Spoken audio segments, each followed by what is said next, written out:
Everybody, GameHounds podcast. We are live. Hopefully, this time we're actually live. Ugh. So, Nick and I did 7 minutes of the show already. And it was only after I started to notice that AC Wraith isn't in the chat room and nobody's in the chat room that I realized that I had forgotten to put in destinations when I set up the stream. And with StreamYard, if you don't put in the destinations, even though you said do a live stream, if you don't identify the destinations, it starts to record, which is fine. But that means that Nick and I were not aware that we were not streaming when we were doing the first 7 minutes of the show. So we're back. We missed you. It's been a week. Nick DiNicola over there. Edie Sellers here. And Nick was in Florida. Yes. And I was in Concord, California, getting ready, disposing of a bunch of family stuff, getting ready for an auction. And we will do it again. I already leaked it to Nick during the, fake stream that we just did. I have an update on the turkeys. So let's start the show and we will update you.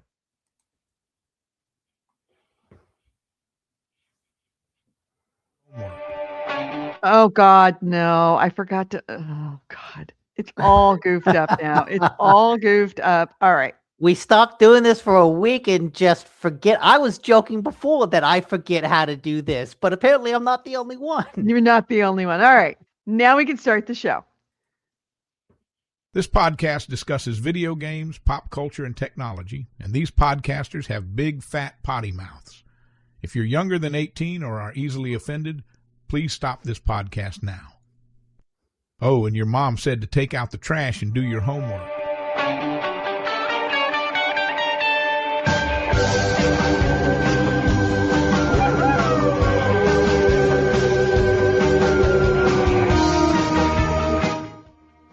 Hello and welcome to GameHounds. GameHounds episode 819. We are recording this on May 17th, 2026. I'm Edie Sellers. With me is Nick DiNicola. All right, so update on the turkeys. Oh, the turkeys. So I was out at Concord doing all that stuff, going through all my family stuff, picking out the stuff that I wanted to keep or stuff that I didn't want sold, like my grandparents' old tax returns and stuff like that I didn't want to, have out in the wild. And I was there and I noticed that there were a couple of box freezers in the corner that I said, "Are those being sold?" He goes, and my brother goes, "No, those are mine." I'm like, "Okay." And I realized all those Sub-Zero freezers that I bought that had the turkeys in them, they were nowhere. So I asked Ian, "Hey, where are all my freezers?" And he goes, "I sold them." I said, "Well, where's my money for the freezers?" And he goes, "I got it." He walks over to a box, opens it up, pulls out more than $1,000 and hands it to me. So the freezers are gone. And I said, "Well, where are the turkeys?" He goes, "Well, that's in the box freezers in the corner." I had to buy a couple of box freezers to put the turkeys in. And I said, "Ian, just get rid of the turkeys. Just throw them away. These are 3-year-old frozen turkeys. Just throw them away." And he's like, "No, they're good meat." And I'm like, "They're meat. They're not good meat. You need to get rid of those. There's a dumpster right there. Throw them out." And he's like, "Nope, nope. There's no way to know. You don't know that they're not good until you defrost one and cook one." And I'm not defrosting and cooking anything that old. No. I thought that was a precursor to him defrosting and tasting one. But apparently not. No. Well, and he says he's going to. We shall see. But I'm not. As far as I am concerned, I have signed over. I used this phrase earlier. I've signed over my parental rights. I have abandoned the turkeys. They are no longer mine. So the saga, at least as far as we're concerned, of the frozen turkeys is over. They have been disposed of in sometimes the only way that I can do it. They're in the possession of my brother in a box freezer that I will probably, if he goes to the choir invisible before I do, I am going to be left with those frozen turkeys. I am going to be inheriting those frozen turkeys back, which is terrifying to me. But yeah, the frozen turkeys are still around, but they're not mine, and it's all over. As far as I'm concerned, this is the last frozen turkey story we will have on the show. Well, whenever he defrosts them, I want to know what happens. I want to know if they're still edible. Really? Do we need to continue the Yeah. updates on the frozen turkeys? Yes. All right. I will continue the updates on the frozen turkeys. Okay. Well, I need a quarterly update. Like a board of directors. Yeah. Yeah. All right. How's the turkey update going? But yeah, so that is over. That is done. The money I got back after 2 years from the sale of the freezers, I made a grand total of $90. Which Better than nothing. Better than nothing. no, well, true, better than losing, but I mean, it is for all intents and purposes nothing. Do me a favor, Nick. Do some math. Oh. How much a day? 2 years. You get paid $90. Now, let me put this in perspective. I got paid less than the podcast makes when I say we have a Patreon, patreon.com/GameHounds. Thank you, AC Wraith. What do I always say? $1 a month is all we ask. That's 25 cents a show. Our shows are about 3 hours long. That's about 7 cents an hour. I'm wondering what makes more money, $1 a month for Patreon or what I made on those freezers. So, okay. If you're $90 total over the course of 2 years, your hourly rate depends on how many hours you worked. Assuming a full-time schedule of 40 hours per week, 52 weeks a year, your hourly rate would be approximately 0.02 cents. Less than a penny. Oh yeah, and a fifth of a penny. A fifth of a penny. Important consideration yeah, for that AC doesn't. Yeah, exactly. We paid way more to keep them running and to keep the turkeys frozen. So we did lose money on that. So yeah, Okay. a fifth of a penny. No more impulse buying 4 giant freezers. I figured I would make more money than that, but then again, I did not anticipate that it would take that long to sell them. And I'm sure I don't know how we ended up losing money on that because I got those freezers really cheap, which means my brother sold some of those freezers for dirt cheap. He sold them for what less than what we paid. Okay, hey, there's a bot in the chat that I kind of love. Uh-huh. Study the calendar with Tim and Charlene. Don't eat turkey, eat calendar. Go study the calendar with Tim and Charlene. Go to that webpage and behold the calendar from Revelation to Genesis, the whole New Testament. Yes, AC Ray. This is why said hi. I want to know about the calendar from Revelation and Genesis. Oh my God. These are the things that company gave their entire company, the control of their company over to, all the code for their entire company over to something. This is why, as much as we say AI is a threat, it, we're not there yet. Yeah, this is like an Freaking joke. AI, some sort of AI marketing for something Tim and Charlene are doing. I honestly don't know. I don't know. I don't know who Tim and Charlene are, but their bot, I just want to mess with their bot. It sounds like, remember when they would release bots in the wild and then people would mess with them and they would turn them into racist neo-Nazis? Yeah. That's what that sounds like. It's like it sounds like it's just right on the verge. Right on the verge, and we could tip that thing over Oops. and make it insane. Oop. It's selling something, but it wants to try to incorporate what people have been talking about. So it's like, okay, we're gonna sell a calendar from Tim and Charlene. How do we relate that to turkeys? I don't. Yeah, that's so strange. Anyway, so what games have you played? Well, I can read. We're just gonna dive into it. I'm not gonna ask you what games you played. Yes. Did you play Windrose? I did. I had a saga with Windrose. I Really? tried so hard to enjoy this game, but I think the game, and I don't know if this is early access or what, but it's just fundamentally broken on the Rogue Ally. So Oh, that's entirely possible.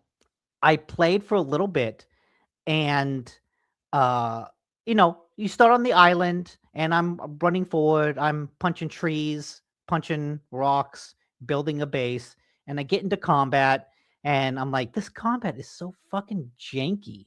Like, I just run up to something, let them hit me, and then I block. It's all found in the Bible under section 209. But I'm running around in Windrose, just doing the typical survival thing, but combat is so janky and so horrible. Like, generally, one of the worst feeling games I have played in a while. And eventually, I realized after like 20 minutes that I'm not locking on. I can't lock on to enemies. Every time I hit the right stick, every time I click that button, Right. it brings up a Steam menu instead of locking on to the character. Oh, weird. Okay. And so that sent me down a rabbit hole of like, okay, this is really annoying. How do I stop this from happening? Go into settings, go to Google to figure out what settings to turn off. And I successfully turned that off so that now clicking the right stick no longer brings up the Steam menu. Unfortunately, it also still no longer triggers lock on. So then I'm like, okay, I'm gonna, and this was like over the course of an hour, and then eventually I stopped, played something else, and it wasn't until Friday that because I knew if I play this game again, I'm just going to spend that time troubleshooting, not actually playing it, and so that really killed any desire to go back to it. But I thought for the podcast, I need to at least figure out what's going on. So I went back in there and I ended up switching around some controls so that I switched the stick buttons so that left click now locks on and right click should now sprint. After doing that, I could successfully lock on to enemies, but the right click input still did not register. And so I couldn't sprint anywhere. And so I played for 20 minutes, like fighting a boar and realizing, okay, this combat does feel a lot better now fighting this boar than it did before.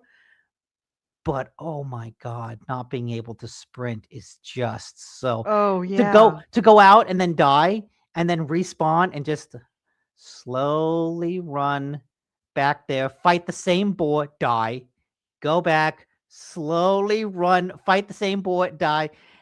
I thought, okay, this is mind numbing. I can't do this.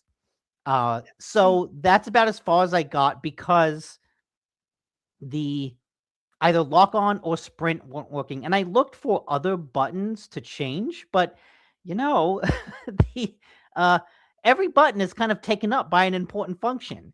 So it's not like I could just take one button and delist it. And unfortunately, uh, the Rogue Ally has 2 back buttons.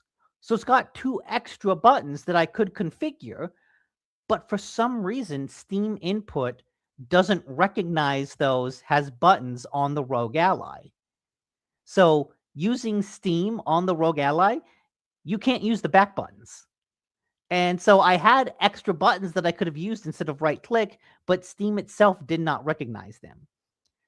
So because of all the limitations of Steam, and I don't know, some bug with it. And it's not like the right stick was broken, because the right stick, the click, worked in other games. And when I turned the guide button back on, clicking the right stick brought up the Steam menu. So that functionality still worked. It wasn't a hardware problem. It wasn't broken. It was just the game for some reason didn't recognize that click. And so I played for a little bit, but I also played long enough to kind of realize, well, okay, these boars are really fucked up. Like, I think that I told you, fuck pigs. but like, I think the opening of the game is a little poorly balanced, because anything that's like that, if you're getting killed in one hit, like, come on. There's a kind of like, do you want me to play your game, or are you trying to get me to quit? Because when I run up and I fight a boar and I die, and then I run up and fight and die, then run up and fight and die, it's like, well, fuck this. Like, who's really wants to do this? This is just monotonous grinding. I don't want to do this. The combat felt fine, but at the end of the day, at least in like the 90 minutes I played, I did the typical survival game thing. I punched some trees, punched some rocks, built some stuff, punched some trees, built some stuff, punched some rocks, built some stuff.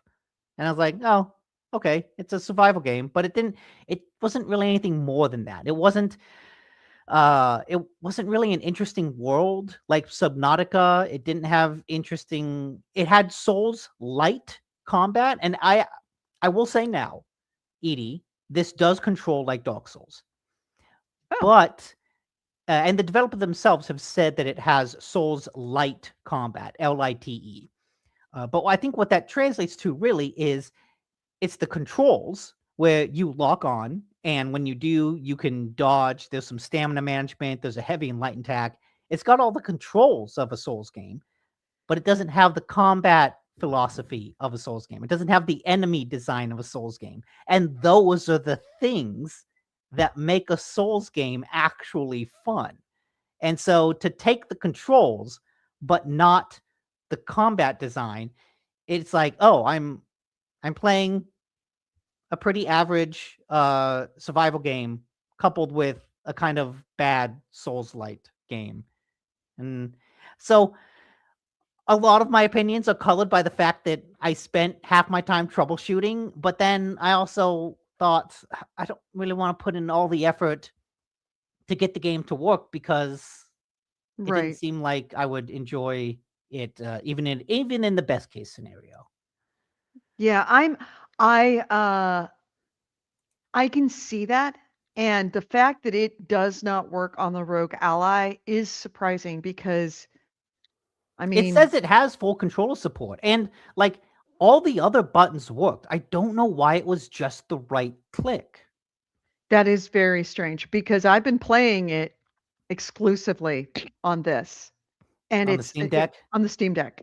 Yeah. And it is a little, I will say, it is a little clunky to play on the Steam Deck versus on a PC. Like a PC in controller, that works actually much, much better than a Steam Deck. Oh, wait. AC Wraith says you have to set up your back buttons per game profile in Armory Crate. Then when in game, make sure you're in the auto controller mode in the command center. Not for Windrose, but for the Rogue Ally in general. That's how you get the back buttons to work. Oh, okay. Okay. right. Well, see, now I gotta go back and do some more fucking troubleshooting because if I can get the fucking lock-on functionality, either one, just the Yeah. basic functionality. But that's good to Yeah. know. Thank you, AC. And at the very least, I would like you to get it to a point where you can play it so we can play together. So you can join my world or I can join your world and we can play together because that does make a very, very big difference because you can share, stuff. It makes it, I mean, I've been holding off multiplayer simply because I'm waiting for you to play it. Oh, So don't do that. You should go play because, like, look, I have to go and troubleshoot, and then I have to like psych myself up for that by also saying, "Hey, Nick, you're not gonna play Sorrows. You're gonna troubleshoot Windrose. Hey, Nick, you're not gonna play Crimson Desert. You're gonna troubleshoot. You're not going to watch the series finale of The Boys. You're gonna troubleshoot Windrose." And it's like that's what it's up against, right? yeah, I get it. I get it. But I will I've try to do that, if only because it would be nice to get the back buttons working. right. And I've had very little problem playing it on a Steam Deck. It's Yeah. been absolutely brilliant on a Steam Deck. Um The moral of the well, not story. absolutely brilliant. There are issues with it with naval combat that make it much more challenging compared to playing it with with a mouse and keyboard. Mouse and keyboard are the best way to play it. No Mhm. doubt. I have done that. I have played mouse and keyboard and it is much, much easier. AC Ray says, to be PC, fair, the final season of The Boys hasn't been great. I've been oh, enjoying it. um, It's it's the it it's too real. It really is. the Yeah. the mouse and keyboard is the optimal way to play it. Yeah. The next best way to play it is PC and controller. The third optimal way to play it is Steam Deck, but it all plays just fine. Obviously, the least optimal way is a Rogue Ally. But I did come across. I've played. How many hours have I played? I should start it up just to look to see how many hours have I actually played this game. I have played the crap out of this game on the Steam Deck. Wow. Um, oh, it was actually sleeping, so I need to go to. Let me back out of the game. Um, stand by. Come on, there we go. Exit to main menu. I've played the hell out of this game. Absolutely love it. Enjoying it. I haven't left the starting area because apparently you go to the next area where you encounter goats. Goats are assholes. But the there is an issue that I do want you to be aware of, and they had an update that was supposed to address it, and it hasn't addressed it. I have played 41 hours. Jeez. And almost all of it on this, which says something. The shut down, confirm. Here's the issue. Because I was like, oh, this is going to be great. I can play it on the Steam Deck while I'm at Chris's house or away or, wherever. And then if I'm at work, if I have a spare moment, I can play it on the PC. Or if I'm over here at the apartment, I can play it on the PC. There's some kind of issue with the naming convention, the way that the game files are saved on PC versus on Steam Deck, that they don't play nicely together. My first time I played, I put 5 or 6 hours into it. And then I brought it up on Steam Deck and it said, we cannot properly read this file. If you continue, that will be your latest file will be deleted. And I'm like, okay, that's fine. I can lose a save. That's fine. And it just deleted the entire game. So I had to start over with a whole new character. Oh. You can go from Steam to the PC and you will only lose your last save. But if you go from PC to the Steam Deck, you will lose your whole game.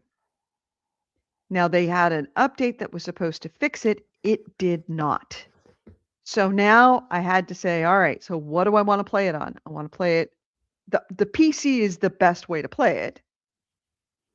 But the Steam Deck is my most efficient way of playing it. Like, I will have more hours available if I play it on the Steam Deck. So I have been playing it 100% on the Steam Deck, even when I'm at my apartment, even when I have access to a PC. I'm playing it here because I don't want to lose it. Because, God, it is not an easy game, and it is much harder at the start of, obviously, where Nick is, where you are getting your ass handed to you by dodos. And Actually, the dodos, I can. Once I got the lock on working, I Yeah. can fuck the dodos. Wait, no, let me rephrase that. I can fuck up the dodos. Don't fuck a dodo. But the boars are just bastards. Oh, and those are the easy boars. They And, get okay, worse. okay. The only way I can upgrade my armor is by killing the boars. Yeah. Like, part of me thought, okay, I'm getting killed in one hit. I don't want to do this. This is bad. I need to upgrade my equipment. How do I do that? I fight the worst enemy on here. And not only that, but the boars are relatively rare. But I Mhm. need 2 boar skins to upgrade 1 equipment, which means overall I need to kill 10 boars. I think Oh I've no, killed they're not that 4. rare. There's not that rare. And you They want at to go least for were for you want to go me. for the sows. The sows are much easier than the boars. The boars are bastards. The sows are your early I didn't even ones. notice a difference. Oh yeah, the boars are much harder than the sows. Okay. And there's a weapon that is easily findable on your beach. Here's my best advice if you're struggling early on with Windrose. On your beach somewhere, you will see a question mark. Go to that question mark. You will find a wrecked ship with a chest on it, and inside should be a halberd. Halberds are your friends because, of course, you can keep them at a distance. You don't have to run up right next to them, and it becomes much easier to dodge.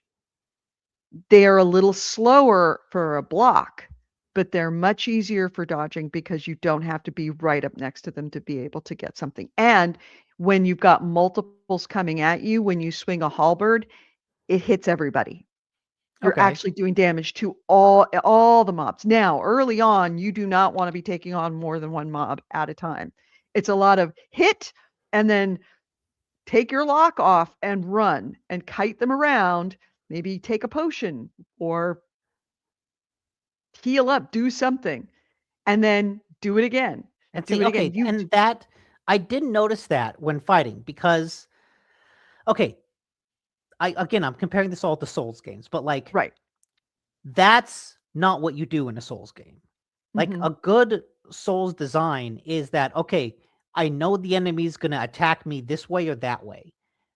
Once I learn those 2 moves, I know if I see them swing up, I'm gonna dodge to the side. If I see them go like this, I'm gonna dodge backwards. And once you have that knowledge, defeating the enemy becomes easier. It's not it's hard, but it's a difficulty that you can overcome through knowledge of the enemy. This game is just, yo, these things hit you really hard. You Mhm. can't overcome that with knowledge, and so you resort to really janky solutions like I'm going to hit them and then I'm going to run away. And then I'm going to hit them and then I'm going to run away. But also, what's different is how blocking works because other Souls-like games, when you block, that takes your stamina down. In Windrose, you have specific blocking is like a different resource. You have shields. No. Then what do those No. shields do? So, blocking doesn't use stamina, but blocking prevents you from gaining stamina, which is why you sometimes want to run away and then walk a little bit so you can gain Yeah. your stamina back. But when you get The attacked, that shields takes are down your something shield. called right. The shields are something called poise. And when you have poise, you can if you You can take down poise on somebody else by doing a perfect block. That perfect block, you identify it because when it's instead of it just being a little crash, like a little spark, it's a Mhm. big spark. And you get that perfect block by blocking them just as they're about to hit you. Okay, that makes Blocking them sense. at the perfect time. As soon as they start to move, if you block, then you can get it. Classic What plan. that block does is it removes their poise.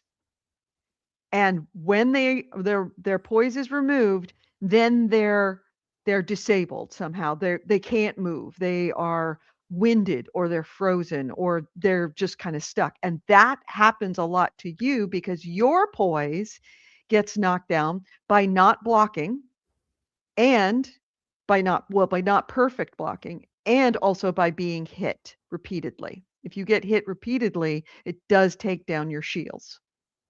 So you gain your shields back by making a good block. You lose shields by not making a good Well, block. you also gain them back by just waiting. And they do pop back if you have a little time. It's like stamina. Again, it's like stamina. It's a resource that also builds back up. So it is an important skill to learn early on is blocking. Dodging is obviously a good skill as well. But if you just dodge all the time, you're not going to do very well. Now, I will also say this is that knowing patterns of your enemies, that is not so much a thing on the small common mobs. Mhm. And you are compensated for that by when you die. If you do a damage to, you hit them a few times and you do damage, when you die, when you come back, they're not full health. Their health is Yes. exactly where you left it. So you can die, hit them a few times, die again, come back, hit them a few times more, die again, hit them a few times, and they die. So it is a strategy on these common mobs, especially these low-level common mobs that you find on islands all over the area.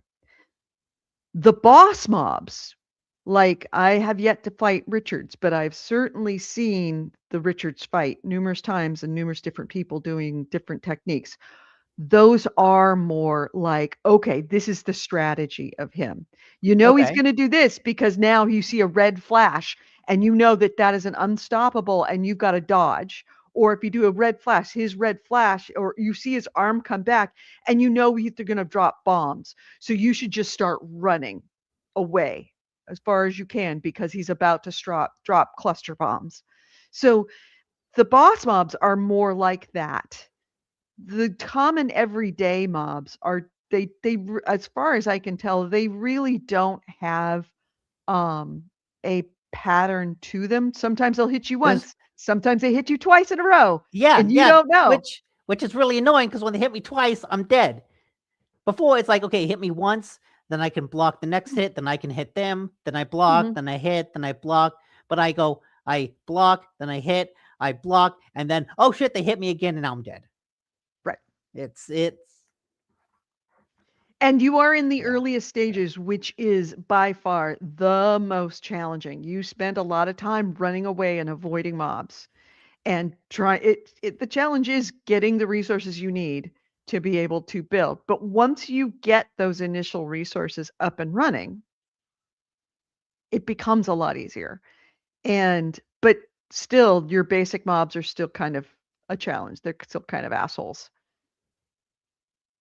And so yeah, there is that Souls-like pattern attacks that you can learn, but But those only are for bosses. reserved for bosses who, when you fail, they do reset, as opposed to the common mob that doesn't really have that, but when you fail, they don't reset, so you can come back and finish the job.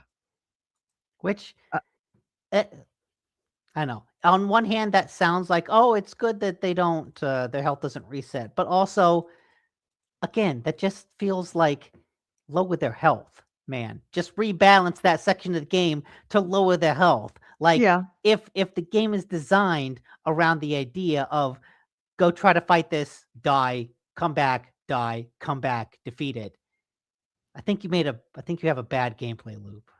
Well, as you get, this is also something that happens earlier on, and the more that you play, Yes, the and stronger you get, the less that it happens. But that's my point. Is this is my first experience with the game, and I don't think you made a kind of good game. I think this is kind of bad. Do I want to continue? Not really. Yeah.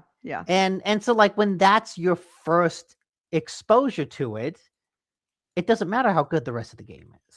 Yeah. That mechanic of it actually takes down the health and you can come back and beat it really encouraged me.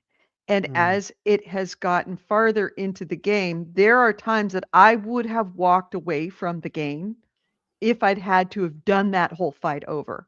It was a couple of times where it was ships that I needed to take down. I needed to sink a few ships. And just because of the nature of me Chris was talking to me and then he was pulling on the bed underneath me and he was like, yeah. And it was like, leave me alone. I'm trying to fight this. I got to the stage where I'm boarding it and I jump on and I end up dying on the ship in mid boarding. And it's like, motherfucker, if I have to sail back out there, because I just used my little dinghy to go back out. Mm-hmm. If I had to sail back out there and fight that ship all over again, which was hard, and also I used a lot of heals on my ship just to get it to where it was, and then I have to do the whole reboarding again, I would have left. But as it was, when I got back there, there's my ship still attached.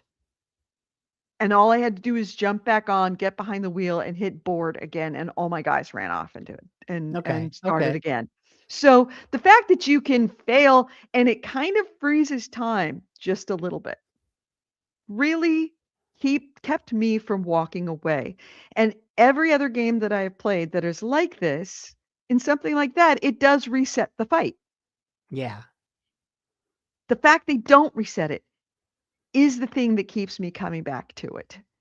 If there were more difficult games like that, I would, especially if there were an option to have that, I would absolutely be playing more of these more difficult games because I don't have a problem with dying. I have a problem with on the precipice of success. And I am like a microsecond away from beating this very difficult boss or doing this very difficult thing that took me a long time to get to this point. And maybe there were some lucky breaks that got me to this point. And I'm literally die just as I make the connection to hit him so he dies. And then I have to start it all over again. That's when I go, yeah, no, I'm done. I can't do this. I cannot sail all the way back out there, run this gauntlet of ships just to get to the ship that I need to sink, take down both of the gunboats first, and then take down the big ship while everything is fighting on me, hoping that none of the other surrounding ships in the waters, I get close enough in this pitched battle to draw them in and essentially aggro them and draw them in so that they join the fight when they were never supposed to. If I'd have had to do that over and over again every time that I failed, no. Mm-mm. So I'm happy that the way that they designed that it is difficult combat, but it is not unforgiving combat. It doesn't go, "Ha, you fucked up, start over." So that's one of the reasons why I'm still playing it and why because this is not, you know me, I'm not a Souls-like. I'm not a Souls anything. Souls-like, Souls-light, no Souls. I am an anti-Souls player. You are a survival person. I am a survival person. Yeah. And I have no problem with a first person shooter. I have no problem with combat, but this game has just, talk about running a gauntlet, threaded the needle in just a way that it is very challenging for me, and yet it's just got enough encouragement of like, we don't hate you. We just want you to try a That's little harder. good. That's good. Yeah.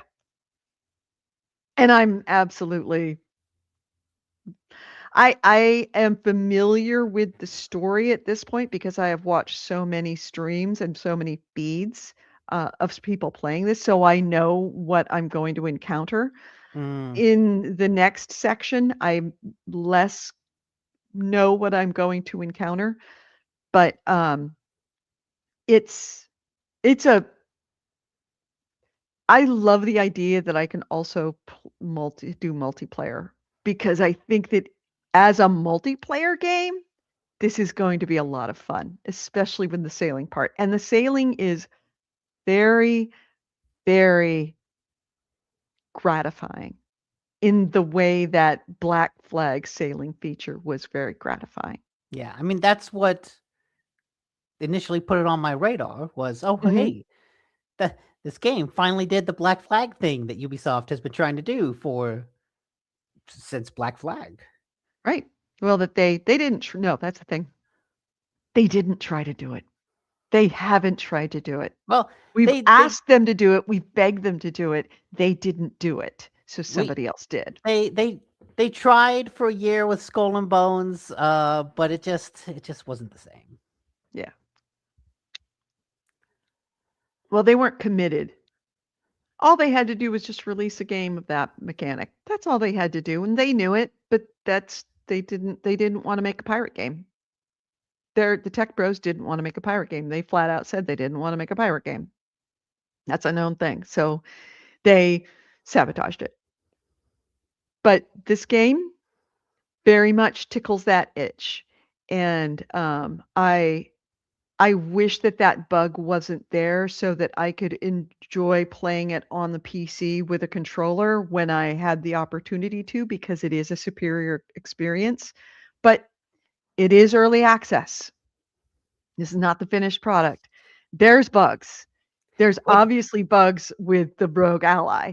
which That also, as I was going through all this troubleshooting, part of me was just like, why the fuck do I play an early access game? I Yeah. never play an early access game. This is terrible. And then, of course, Subnautica 2 came out, so Right, fuck it. right. And we will talk about Subnautica too, because Yeah. I'm very tempted about that as well.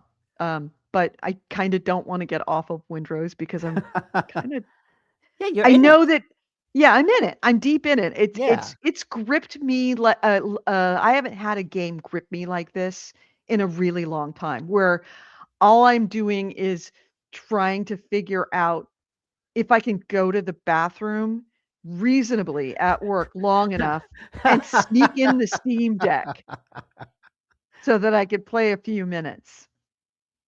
So, um, yeah, I'm I'm like, super, Edie, super happy getting are it. you okay? You've been in there an hour. If it Oh, fuck, it's been an hour? Yeah, that's why I haven't taken it into the bathroom at work, because I know that that's what this is not a game that you can sit down and play a half hour. Mm-hmm. It's a, it's a, at least an hour and, uh, sometimes more, like, you look down and you go, "Oh," or you look up and you go, "Oh shit, it's dark." I just wanted to play a little bit before work, and I've now missed work. So, yeah, be very careful of this game because it is if you get past the initial issues, or if you don't experience the bugs that kind of break the game like it did for Nick, if you have a very streamlined entry into it, it'll it'll eat you. It'll eat your life very easily. So what other games did you play? I played a game that I wasn't sure about, but I've heard about it on some podcasts, and everyone is just like, you can't describe this game. It's like the Matrix. No one can be told what this game is. You have to see it for yourself. Mhm. So curiosity got the better of me, and I bought it. Titanium Court is like slowly working its way up my personal top 10 list. It's like, Really? oh, at first it's like, oh, this is fun, this is cool. But then I keep thinking about it. And it's like, oh no, it's actually better than this. Oh, it's actually good. Titanium Court is a narrative-driven roguelike match 3 tower defense game. It is a crazy combination of mechanics and genres.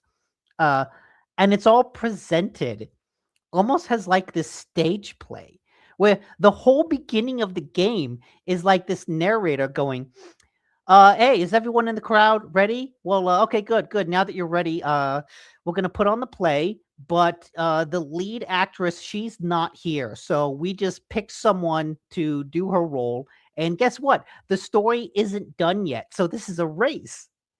Will the writers finish writing the story by the time we get there? I don't know. Let's find out. Go. Uh, all the writing is exceptional. This it's a absurd game. Like, it's a really funny game that constantly makes fun of itself. The premise is that you're an average person who finds themselves in the Titanium Court.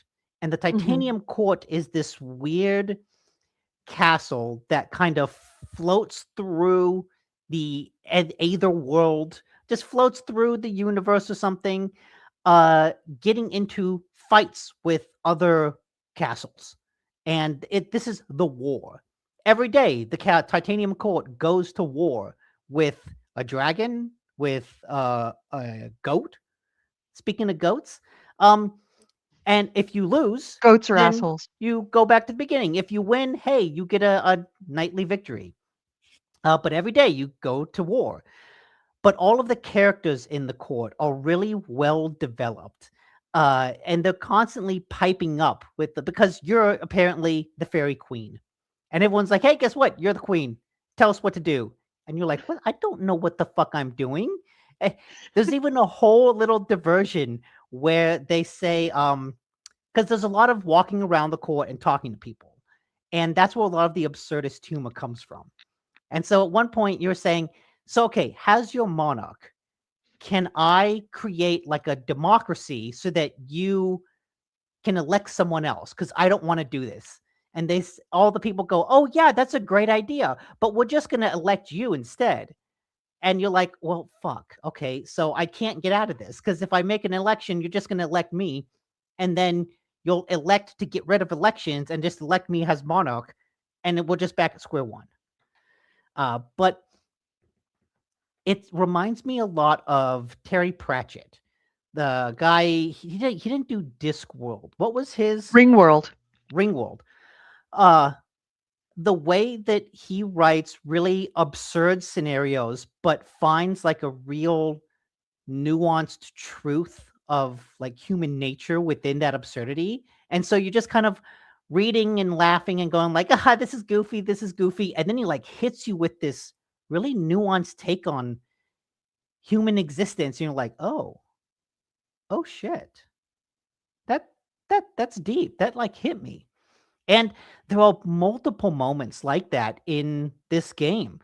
And at one point, you're told that in order to get out, in order to go home, you have to change yourself as a person. It's like, okay, how do I change myself as a person? Well, the fastest way to do that is take a love potion. But I don't want to take a love potion and become obsessed with someone. Oh, no, that's fine. Here's a minor love potion that would just make you like baseball slightly more. And I thought of you when this came up because there's a whole thing about how this love potion will make you like baseball slightly more than you do now. And it's like, it's such a goofy little premise.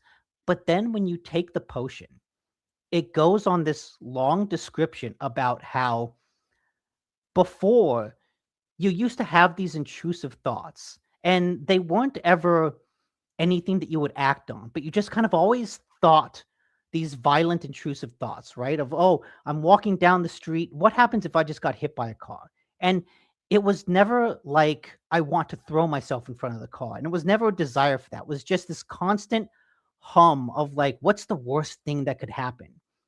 And now those violent, intrusive thoughts are replaced by baseball. They're replaced by the swing of the bat, the mitt, the stretching of muscles. And your character describes how it feels like this real weight has been lifted. Well, all of a sudden, these intrusive thoughts are about something I like rather than something violent, and how that has like genuinely uplifted their person. And so you have this really goofy premise of, oh, yeah, it's a love potion that makes it like baseball, but just a little bit more. And then it changes that into, no, this actually does change you as a person and like improve your psychological well-being. It's like, oh, well, shit. Now, like, that's awesome. This is all the writing. This is like one of the most text-heavy, writing-heavy games I played in a while. Because I haven't even talked about the mechanics yet. But I think what's great about this game is every single time you go through the roguelike loop, it introduces something new. So the actual gameplay is like I said, roguelike match 3 tower defense. AC Ray said, does Edie like baseball or just hate certain teams? I like baseball. I'm a season ticket holder and have been since my 20s. So I love baseball. I also hate a team. You can't hate a team that much unless you love baseball.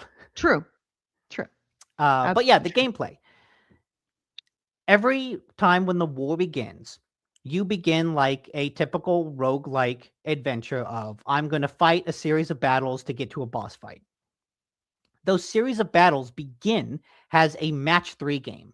And you can, in the video, can skip ahead, just look for a grid. Like if you see a match 3 grid, okay, that's the map. That kind of tells you what you will experience. And here's the grid. It's a match 3 game, and you have a number of moves that you can do. If you match 3 wheat, you get wheat. If you match 3 water, you get water. If you match 3 rocks, you get rocks. 3 forest, you get wood. And so you can use that to collect resources, but you can also use that for positioning, because whatever this grid looks like when you run out of turns, that's the battlefield that you will now play tower defense on. And so in this case, in this video, the player isn't actually matching 3 that much. They're just moving their castle around, and you can see they're positioned around rocks. They're surrounded by rocks, which means any enemies that come at them will have to cross those rocks, so they'll be at a disadvantage. So they've spent the match 3 positioning their castle for safety, basically. But once the battle begins, you then use the resources you've collected to create units. Maybe those are farming units that can then earn more resources, or they're aggressive units that can go out and fight. If you destroy other people's buildings, you get money, which you can then buy upgrades for. The resources, it all kind of snowballs. And so at certain points, you might have 50 wood, but 10 of everything else. And so then you kind of have to figure out how to balance all of that, because maybe in one battle, you generate a lot of carpenters to collect wood. In the next battle, you generate a bunch of miners to collect stone. And so you can kind of, depending on what the battlefield looks like, that will determine how you spend your resources to collect and fight. But that's just like the first time you play the game. Because after like 2 rounds of this, I thought, okay, this is a cool idea. But I did it twice. I don't know if I want to do it again. Then they threw in a whole twist where you can change jobs. And so instead of being a monarch that, I get people and I spend resources and all that. I'm a nihilist. And my goal is to just fucking burn everything down. As a nihilist, your base is immune to fire, and one of your abilities is to start fires and literally burn the world down. And so now, when I go into these battles, it completely changes how I think about the battlefield, because now, oh, I want to avoid the maps with water and rock because those don't catch fire. I Right. want wood. I want fields. Oh, there's an octopus has a boss. There's a goats has a boss, or there's a dragon has a boss. Well, if I'm immune to fire, that dragon can't hurt me as much. So I wanna fight the dragon as the nihilist. And so has that job, it completely upends the mechanics and completely changes how you approach each battle. And then after like another series of absurd situations where I encountered an MBA cult of business, and I sent one of my people to join the cult, and he came back and gave me a new job as a businessman. And so now with that, I don't actually collect resources. I can collect a bunch of one resource, but then I can sell that resource to get money to buy other resources. So now the match 3 is like practically pointless because I'm not collecting any resources. I'm just getting all the resources through money and business means. So again, completely upends how you approach the game. And the game keeps like throwing out these twists. There's a whole mirror world that is a whole other type of game. And from what I've heard people talk about on podcasts, a lot of this kind of comes up randomly. People have talked about an egg. Like, oh, have you gotten the egg? Have you gotten the football to the end zone? And it's like, wait, I don't know. What football are you talking about? What egg are you talking about? I haven't seen an egg. And so I've seen the egg, but I haven't completed the egg mission because as you go through all of this, you keep getting other little challenges. And I think that's what also has latched me onto it, because you get a whole bunch of challenges, a whole bunch of things you want to do. And so every time you start a run, you have this little thing in the back of your head of, oh, these are the number of challenges I can complete. Let me try to do one. So it's not just, I want to beat the game. It's, oh, I want to beat the game in this way. I don't want to kill the dragon. I want to economically dominate the dragon. Whatever that means. I don't actually know how to achieve an economic victory over a dragon, but it is possible. And what's also nice, that little wine glass, Mm-hmm. every time you do a run, that wine glass level goes up. And that Mhm. is your comfort level. And as you play more and your comfort level goes up, you can modify the game with little things that make it easier. Maybe you start with more resources, maybe store prices are lower. But at this point, I'm at comfort level 3. And so that means I can make the game easier, which does make me want to go through the loops again and again. But also, there's a whole other system where if you achieve victory, you get a different type of uh, conversations. If you die, you just immediately wake up the next day. But if you achieve victory, everyone celebrates at night. So you get to explore the castle at night. Well, if you do some other stuff, you can just skip the whole fighting and go to the night. And so you don't have to actually play the game to get all of the narrative that comes from the night sections. Mhm. And so the game keeps kind of introducing these mechanics and then introducing other mechanics that either change or nullify those previous mechanics. It's like, what do you want to do? We kind But of give you the freedom not to in do a everything. not in an annoying way. No, not It's in an annoying way, because I still yeah. have to go through the battle to get all of the things associated with the battle.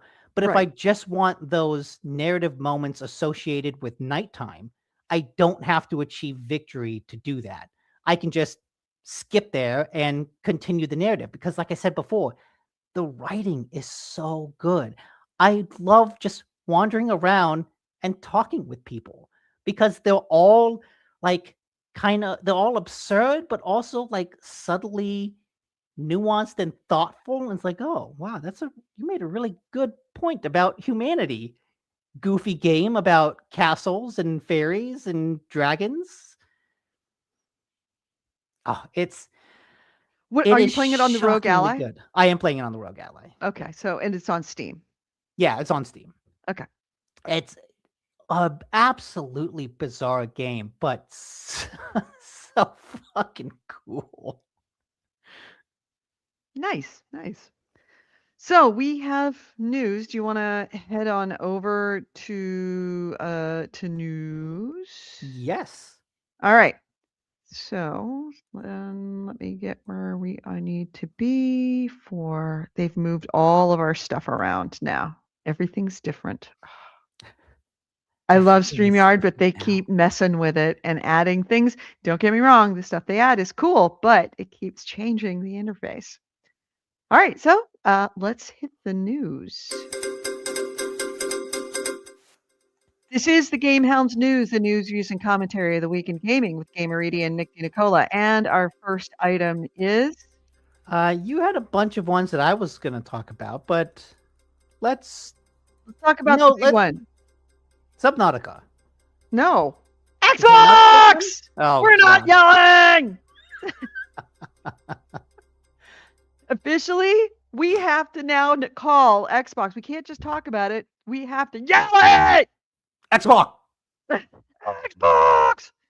So, if you haven't heard, Asha Sharma, the new head of Xbox, is addressing super important issues, as she promised. Super important issues to gamers. What did she quote it? What is she said? She originally said, she said something like, "This is gonna, I'm gonna address the important things to gamers and make big changes, deeper in the areas that matter most." And her first issue that she chid was she changed Xbox from capital X lowercase box to all caps. This is now the new thing, Xbox. I'm not quite sure. I mean, it's a rebranding. Well, It's a part of me stunt. feels like, didn't it I used feel to be bad for the that guy that's way? got to go back into everything on their website and everything that they've ever done and change it to all caps, which kind of sucks that some poor schmuck has to do that. But like I thought that I kind of thought that was always the case. what? And that the official writing is all caps. Because if you look at the Xbox One logo, it's all caps. Right. But the thing is, like, people just don't type like that. No. So I didn't know that this was an official thing. Okay, I guess it is. Sure. I just think it's stupid. I think it's stupid to address it. I think it's also stupid to all caps it. It's just dumb. Because that's not how people type. And you're now forcing people that when they're talking about Xbox to caps lock it. It just But like if you look at the logo, it's always all caps. Yeah. So again, like, I thought that this was always the case. It just seems like it's going to make it like every time you're talking about Xbox, it looks like you're yelling. Yeah. And yeah, So I will say, for the most part, I was just like, wait, I thought this was always the case. But another part of me makes me very deeply suspicious because this feels like you're just trying to get the past 6 months. No, not 6 months. When did Asha take over? It was earlier this year, right? Yeah, like a month ago. Jesus Christ. No, it wasn't a month ago. It was like a month and a half ago. It wasn't that long. It cannot have been a month ago. Time with SHRMA, Microsoft, February 23rd. Okay, so end of February. So it's been a couple months. Yeah. I feel like she has spent the past couple months making minor changes to Xbox's business to like keep Xbox in the headlines, right? Oh, new CEO, Yeah. we're going to do this. We're going to Yeah. change this. We're listening to you. We're Yep. getting rid of Call of Duty, lowering Yep. Game Pass, but also all these little stories about how she's listening to people. And she wants to bring the core gamer back. But this, because you're right, this is stupid.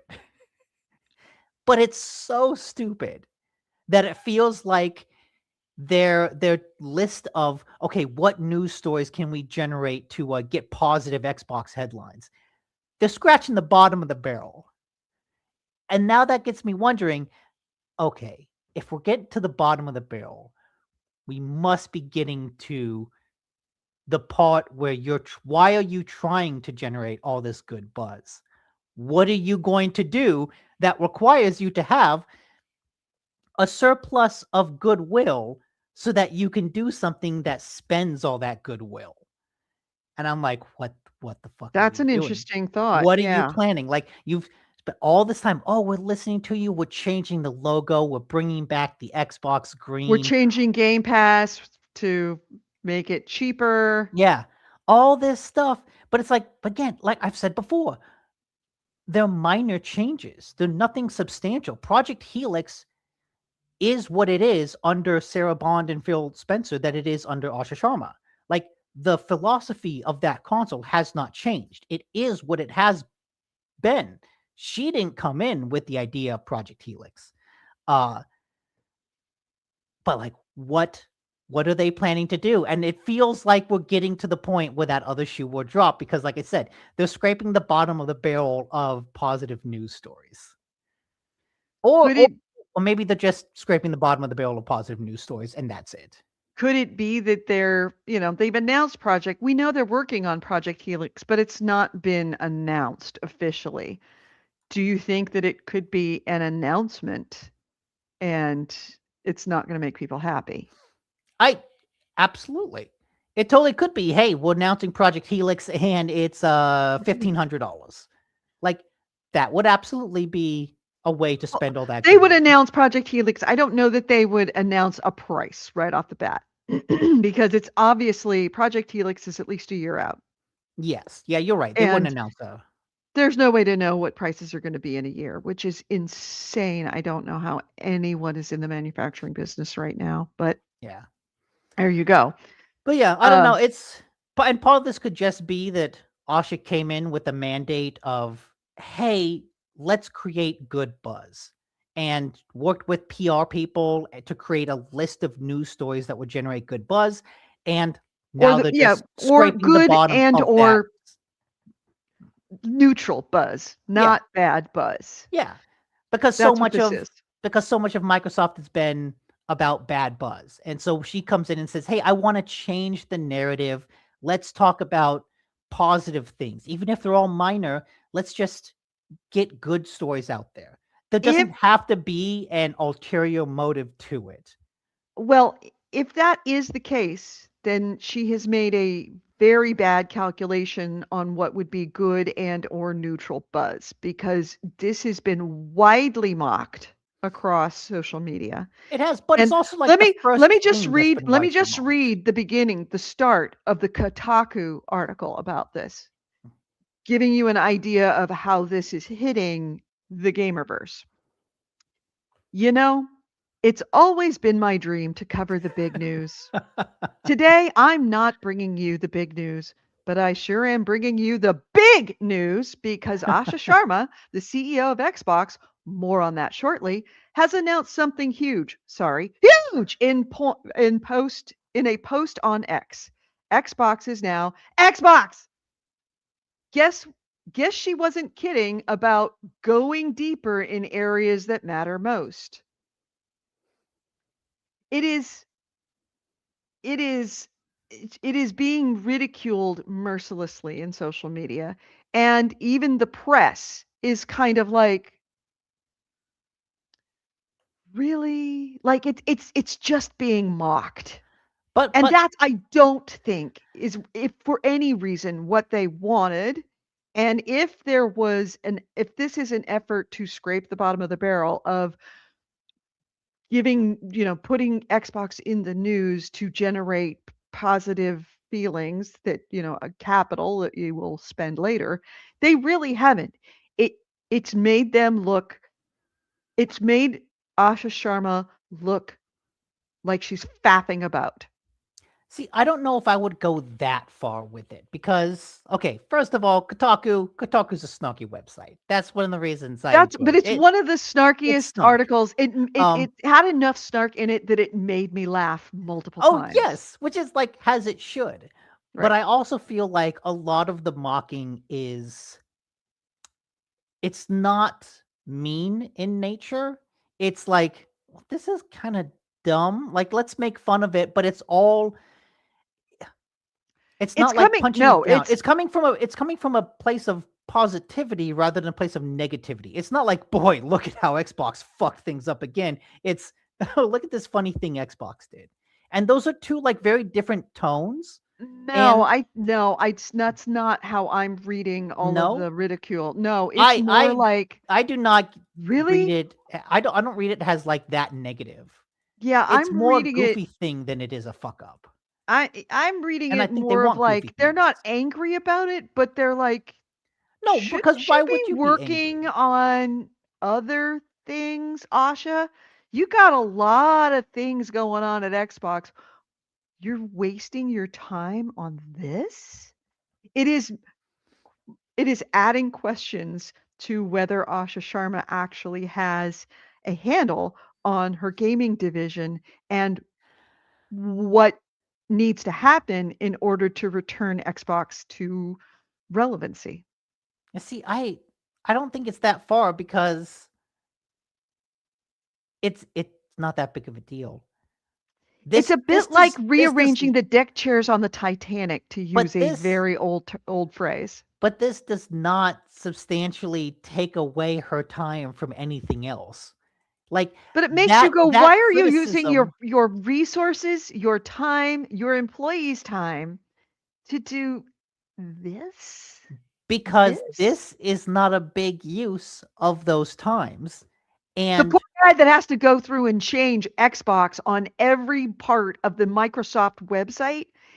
Yeah, I'm sure. I'm no, sure that's he not. actually is a little concerned about that. No, that's actually not that big of a deal. That's easy enough to do. You just Control F, Control V, Just get enter. You're Copilot to done. do it. Exactly. Get Copilot can do it. This is actually one of the use cases where it could work.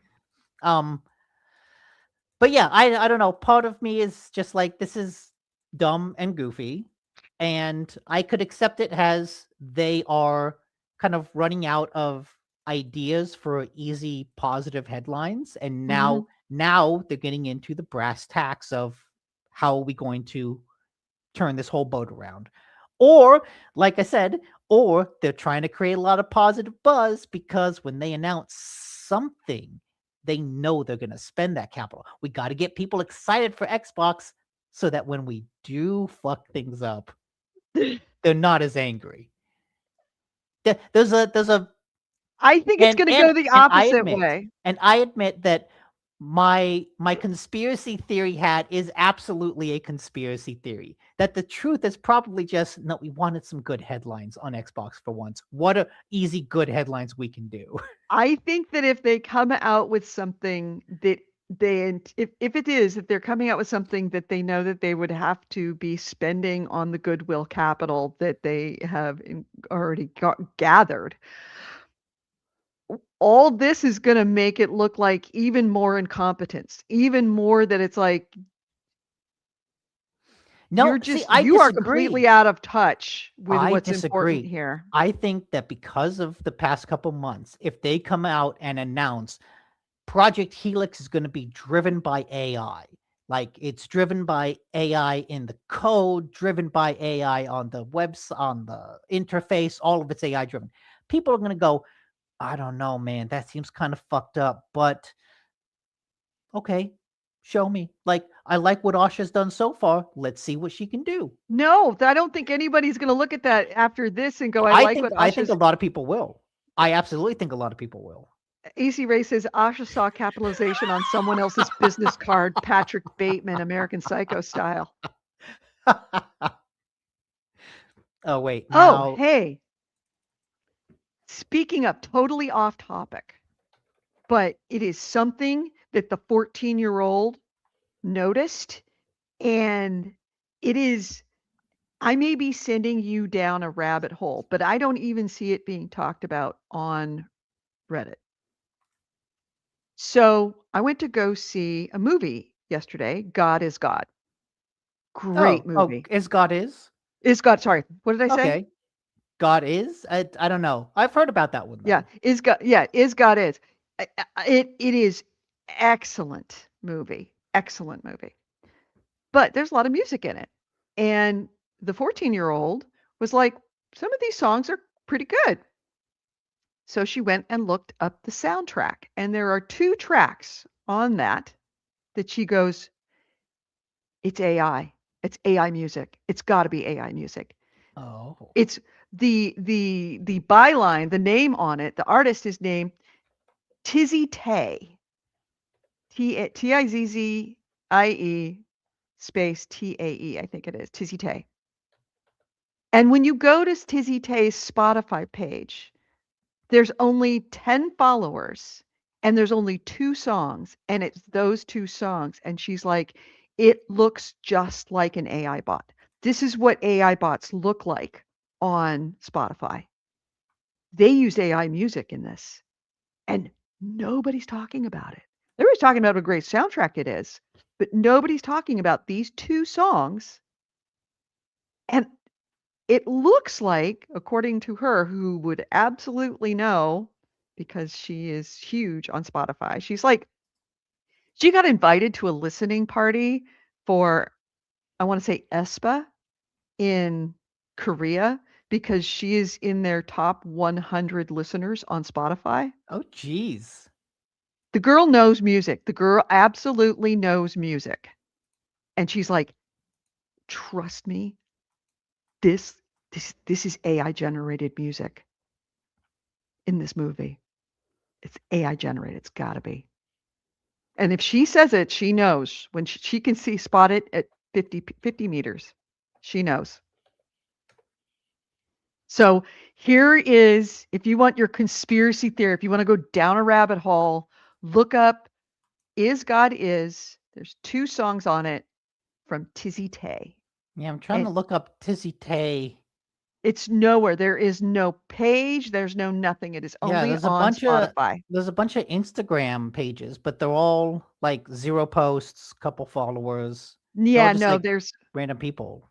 yeah, no, there's lots of Tizzy Tays, but it's not the Tizzy Tay artist that made those 2 songs because Tizzy Tay doesn't exist, according to Claire. Tizzy Tay is an AI bot. Forget Your Life said went to go see Sheep Detective. I did not. I have not seen Sheep Detective. They went without me. I have Unfortunately, heard so that I've Sheep heard it's good. Detectives is a goddamn masterpiece. That's what I've heard. So really yeah, wanna see Forget it. Your Life. I think you made the right decision. I do want to see Sheep Detectives. Yeah, Is God Is if a Quentin Tarantino movie was written by a Black woman. And Okay. it feels I like that. like a stage play, and it is. It's a play that's adapted to a movie. It feels like it is a stage play. It's written like a stage play. But oh, is it good? Oh, is it good? And the I saw performances are fantastic. Mortal Kombat 2. You. It's good, goofy fun. Yeah. But yeah, if anybody wants to spend several hours of your life going down that rabbit hole of exposing Tizzy Tay as a bot, might be fun. Hatsune Miku has a lot of competition these days. I don't know what. So, Who is Hatsune Miku? She's the AI pop star. Oh, But right. but she was like the AI pop star before AI became AI. Right, right. Um, moving on, let's move on to the other big story about questionable business decisions, goofy business decisions.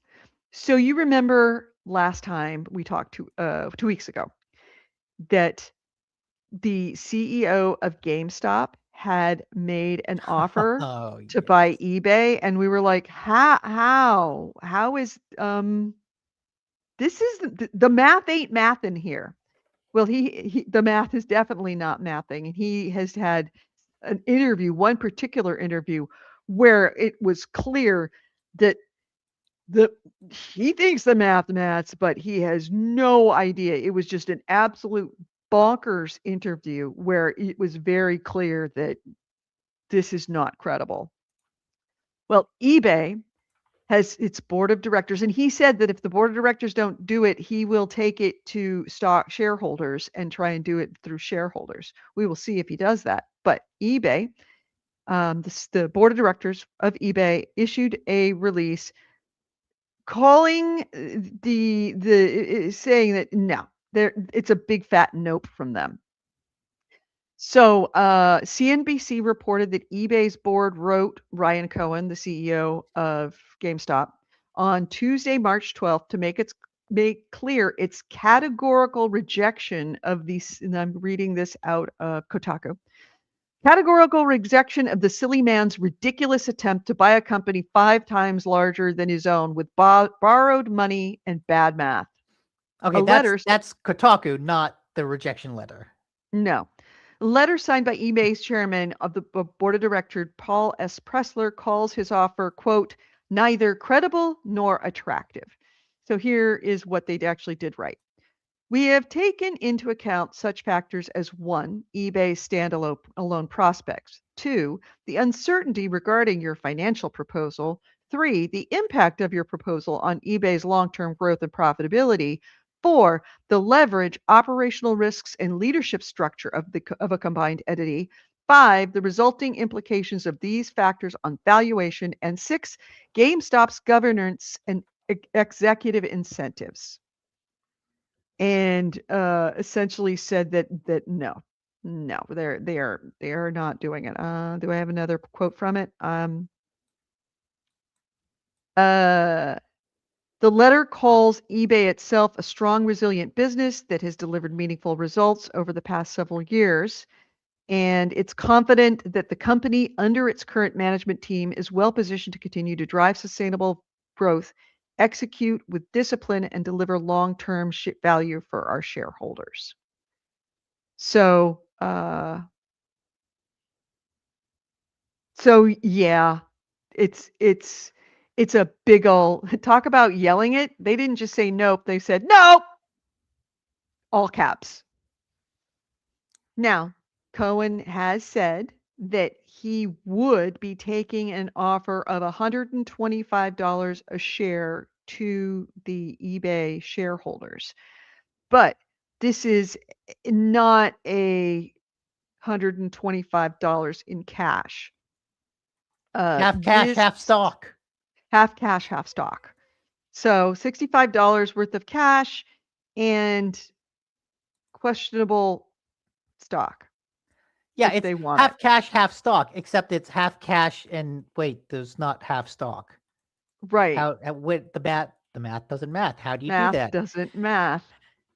And all the talk has been, well, he could issue a whole bunch of more GameStop shares to make up that deficit, but then that will dilute Devalue uh GameStop. yeah, devalue GameStop. Or he's asking eBay shareholders to basically fund that themselves, which will then devalue eBay stock. hmm Now, he did go on to, speaking of eBay, he did go on to sell, and this has actually caught a lot of attention. So, Game Informer, the former news outlet, the magazine that GameStop put out for many, many years and shut down not too long ago. Over the years, they had amassed a lot of stuff, a lot of cool stuff, a lot of collectible items from Game Informer that were given to Game Informer or that they had in their offices, etc.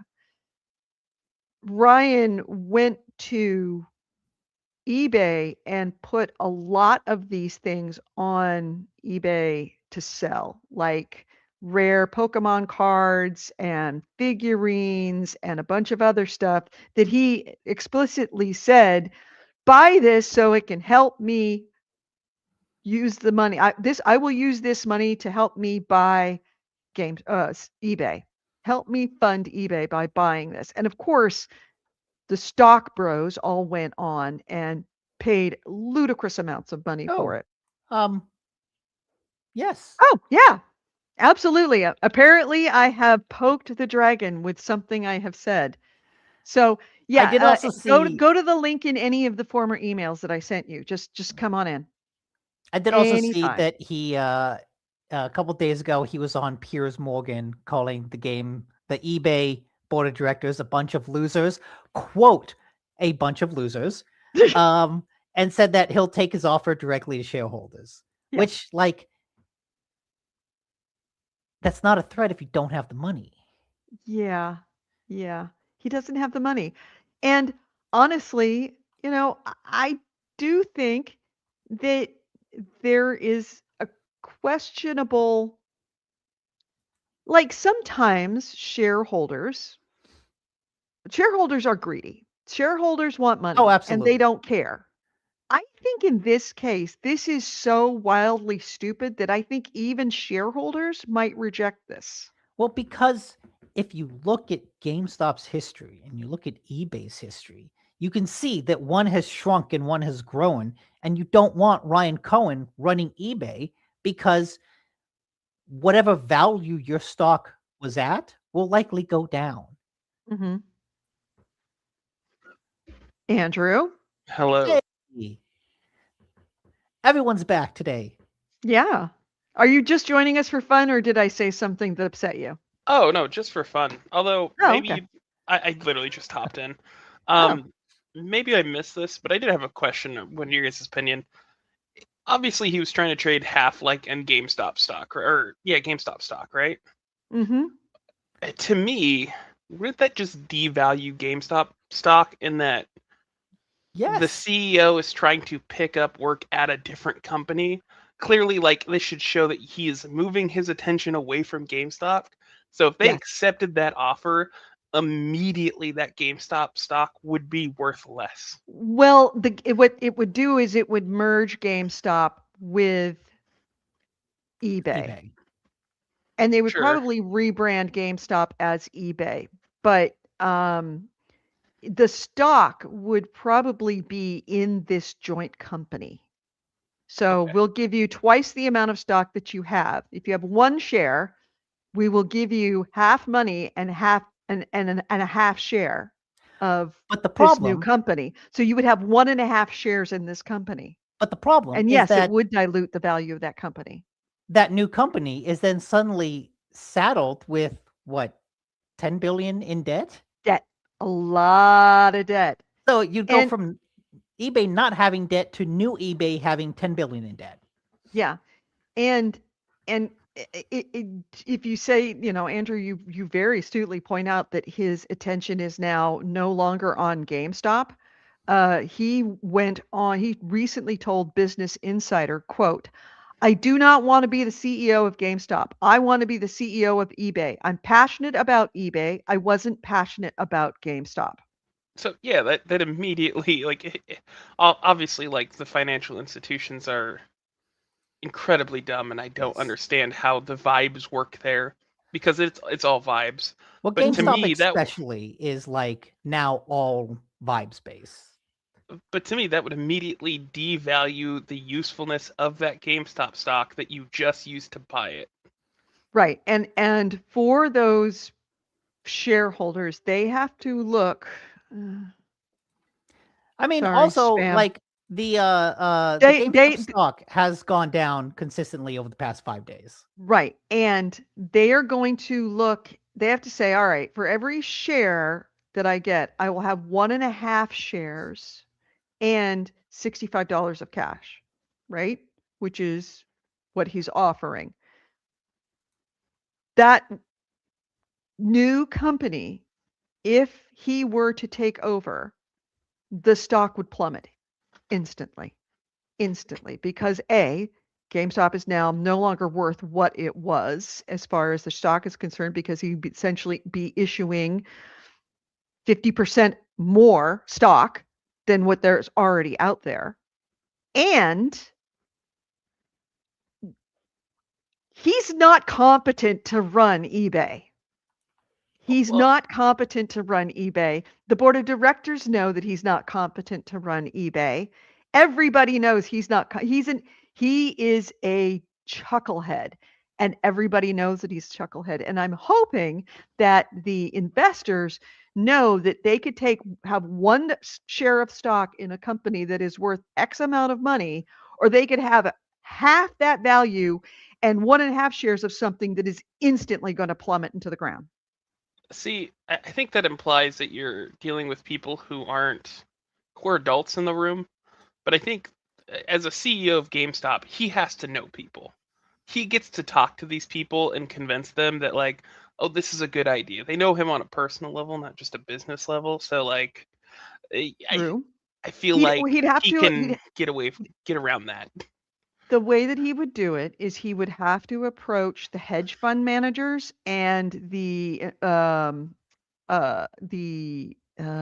like institutional shareholders, things like retirement, like CalPERS and retirement accounts, and the manager of funds that at Schwab or whatever, like these mutual funds that have lots and lots and lots of those shares of stock. There are entities that own significant portions of eBay.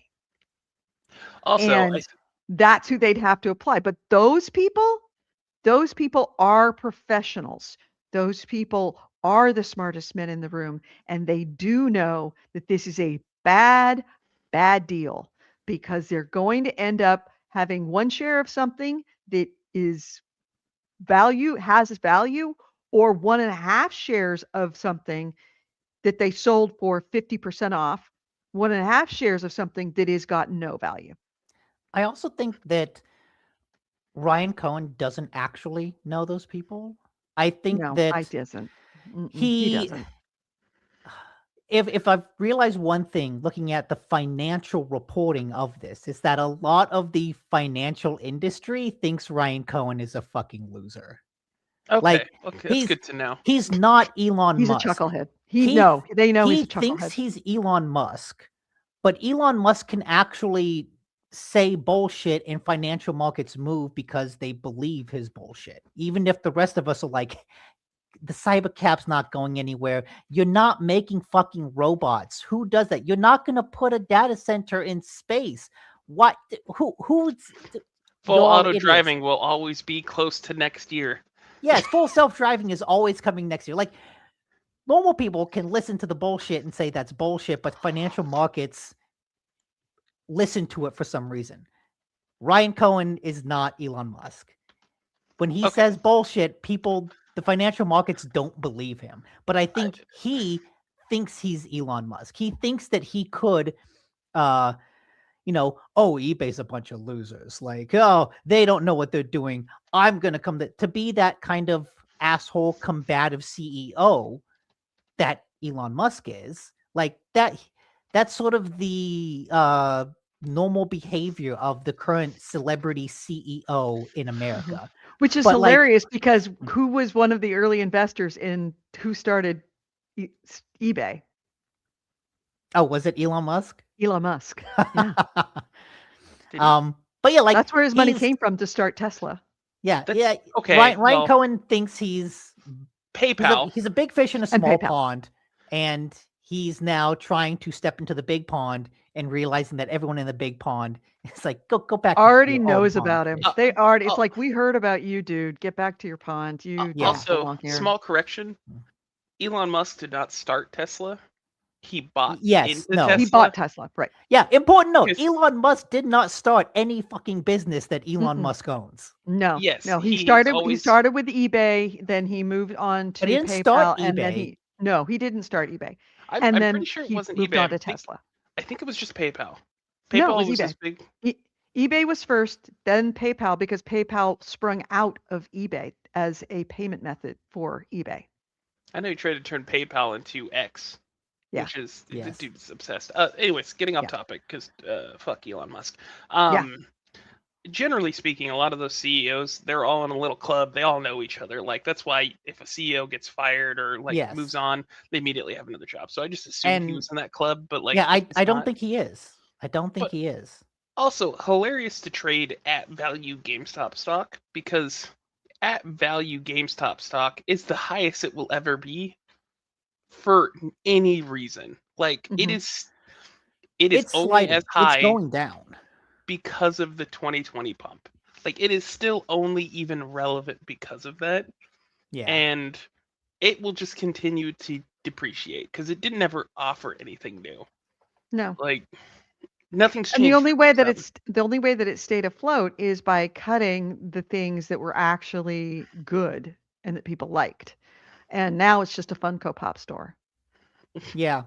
And then eBay is going to become the Funko Pop store. That's what he Yeah. wants. Is his big plans. Yeah, I mean, if you think about it, yes, that would be a perfect thing for GameStop to do because that's essentially all GameStop has become is selling plastic tat. And eBay is a great place to sell plastic tat. And if just would convert GameStop into an online plastic tat store. And eBay is a great platform to do that. But Honestly, But that's the thing. try it. That's the thing. Like, GameStop could really benefit from eBay because eBay is a source of selling a lot of the stuff that GameStop sells. But Mhm. eBay doesn't need GameStop because eBay sells more than the plastic tat that GameStop does. Right. Have either of you ever heard of Jawa.gg? Mm-mm. It is a No. website that sells computer components and hardware. Consider it like an eBay for strictly electronic stuff, right? Okay. Hmm. Here's the thing though. Jawa is willing to buy electronics from people directly and then sell it Mm. from them. So that's like so you can do person to person selling like eBay, or if you just want to offload like a graphics card quickly, the prices probably aren't the best, but you can do that. There is a future in where eBay picks up GameStop's model of physical media that I don't think is the worst. Like if you could be like, hey, I want some eBay fun bucks and I have all these games, I'm going to sell these games directly to eBay and they will get sent to whatever GameStop physical locations exist. And then you just get store credit on eBay where you could go buy whatever you wanted on eBay. I think there is a market where that could function semi well. And you could cut a lot of the problems that GameStop has of physical locations, and that like you wouldn't necessarily need physical locations, but you get to keep that like store credit digital pre-owned game market. But now it's just all online using eBay. Right. Right. I think that's not terrible because it with the decline of physical media in general, decentralizing it and out of brick and mortar stores could keep it alive longer until we're entirely digital. Yeah. Fingers Yeah. crossed that never happens. Yeah. That's an aside. I don't know if that's his plan. I think he just wants to own eBay because he realized he's in a sinking ship. Yeah. But Yeah. And well, yeah, and he wants to, he has a certain, and they cited it, performance. What was it? The way that they described it, the Oh, yeah, it's like 0.6. Something. If Uh, the value of the business is $100 billion or something like that. yeah, the resulting implications of these factors on valuation and GameStop's governance and executive incentives. to the person in chat, yes, fuck Elon Musk, easy. Like, Oh, That's well, not, don't that's actually. not, Everyone's I think this everyone is a stop bot. doing that. I think that's a bot. I- I think that's a bot, and I was close to deleting the comment, but just like the word salad bot before, I was like, a bot saying "fuck Elon Musk" and stop supporting GameStop. the bots are on point today. If you're not a bot, sorry about that. Yeah. So yeah, But, if you're not a bot, let me know Yeah. that you're not a bot. But also, yes, I agree with both those statements. For the most part, I think GameStop, like, okay, I don't like GameStop. I have a little bit of like nostalgia for it, Mhm. and I do think it still Yeah. provides that physical media trade-in location that we're not getting. Other than that, it's pawn shops, right? Mhm. For more people. So it would kind of suck to see that go away, but also the person who runs it is a tool. So I mean, where do you land on that? Yeah. Mhm. There's got to be a way to do GameStop better, but I don't know if you could have a national sized chain of that. But maybe there's got to be a way to just do GameStop online. That's what I was saying with like eBay. Like essentially, Yeah. GameStop, Or eBay picks up. like you said with Jawa, just hey, send your game in here, we'll buy it from you, and then we'll sell it to someone else. Yeah, this way you get it fast. Um, I think obviously like GameStop models, and this has been true for years. It's dead. Like that's never going to work anymore. Mhm. The decline of physical media doesn't allow for Oh, the GameStop to exist.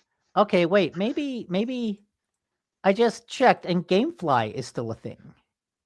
You know Oh GameFly, gosh, the physical rental No, is service? it really? yes, It I love is. GameFly. Oh, GameFly was awesome, but they also sell used games. Yes. So yeah, if GameStop goes away, I think GameFly could just replicate its entire business model, or at least Right. the part of the business model that people actually use. But anyways, yeah, I didn't necessarily hop in for this conversation. It's the first day off I've had like in a while, so I figured I'd hop Oh, in. well, we missed you. You definitely are a important addition. So whenever you have the opportunity, we love having you. She's lying, Chad. Don't worry. Not, not. All right, moving on to the next big issue that I think that Chaos will want to talk about. So the Steam controller dropped for $99. That's funny. Um, so if you drop the Steam controller, it has a chance to Wilhelm screen. Oh yeah, I saw that. No, Yes, really? about Yeah. a Oh, that's 25% awesome. chance. I want one now. I absolutely want one now, but I So didn't know that. just the fact that you're like the Steam controller drop, like obviously it's a bit of a stretch, but yes, if you Huh, drop it, there's about a 25% chance it'll scream as it falls. that's awesome. Anyways, Well, the Steam controller did go on sale and instantly was snapped up by scalpers who instantly put them up on eBay for $300 instead of the 99 that they purchased them for, and they are sold out. This upset a lot of people. It also upset Steam quite a bit. So the Steam has now officially announced that when they put the next batch up for sale, there will be new rules for purchasing them. So when it happens again, there will be a reservations queue that will open on Friday at 1 p.m. Eastern Time, and which actually did open on Friday. So how it's going to happen is, let's see, when the reservation queue goes open, and this is out of the Steam's own description of it. Once you reserve your place in line, it will be saved.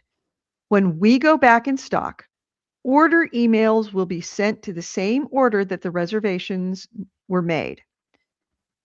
Then, when you get that notification, you will have 72 hours to complete the purchase, and you will only be able to buy one controller.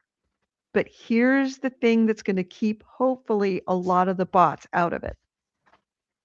In order to get a space reservation, you must have purchased something on Steam before April 27th. Not just had an account Hmm. or create an account or be in good standing. You must have purchased an actual item on that account. And of course, they made this announcement after April 27th. So Yeah.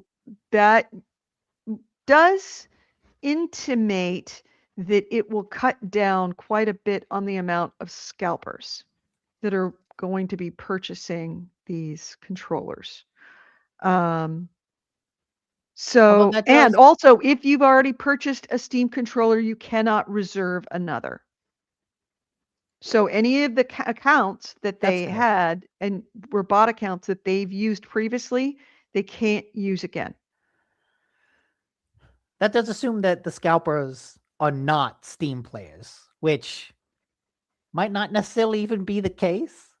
Well, that's the thing Like, about the scalpers is that they create fake accounts that are run by bots that just go in and buy as much as true, they true. They can. won't be able to. A scalper might be So- able to buy one, but they can't use bot accounts to buy multiple. Buy multiples That's to true. buy everything. So yeah, they'll have one. Which that's, I mean, if you want to scalp and you want to sell one, that's one thing, but it's those industrial level of scalpers that can't go even and afford buy a one. warehouse full. Yeah. Honestly, I'm tired, boss. Mm-hmm. Like, this was essentially what happened in 2021 when the GPUs launched, where it basically became a raffle system. Mm-hmm. And I'm just tired, boss. I'm tired of scalpers. Yeah. Like, Mm-hmm. tired of the Edie's of the world picking up an extra Xbox and selling it. How I dare forgot you? about that. How dare you remember that? I made some kid in Virginia's Christmas. I'll have you know. And they paid for yours. And they paid for mine. No, Hey, listen, you probably didn't hear. I got the payback on how much money I made on those fucking freezers with the turkeys. nice. Yeah, Um, I got the No, payback it because wasn't. It wasn't nice. no, Oh. after 2 years, the grand total I made was $90, which comes out to a fifth of a penny per hour. Yeah, but you you made a lot of people happy. You fed them turkey. No, they didn't take the turkeys. My brother still has the turkeys in box Oh. freezers. But Oh, never they're no mind. longer mine. I have washed my hands of the turkeys. Yeah. Okay, first, it sucks that it's $99, and I get why they're doing that. On a side note, just like that is an expensive controller, It is. Mhm. and from what I can tell, like it's mostly the engineering that's gone into it. Yeah. It's not necessarily even the quality of the controller; it's just the effort they put in. Maybe in a couple years, when we get the Steam Controller 2, that's like a slight variant, that price will come down as they've made their money back for the engineering stuff.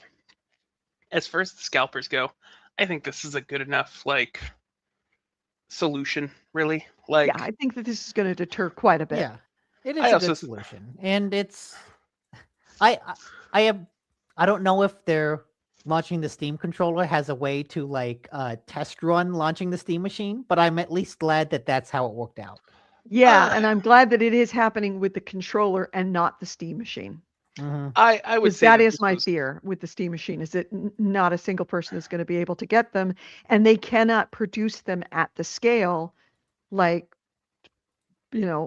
because they're only selling through the website. There aren't when you and I got our PlayStation or PS5s, remember we went to all of these different retailers because it was like, all right, these guys have got it this week and tomorrow Costco's got it and tomorrow the day after GameStop's got it so we could go from place to place looking for it.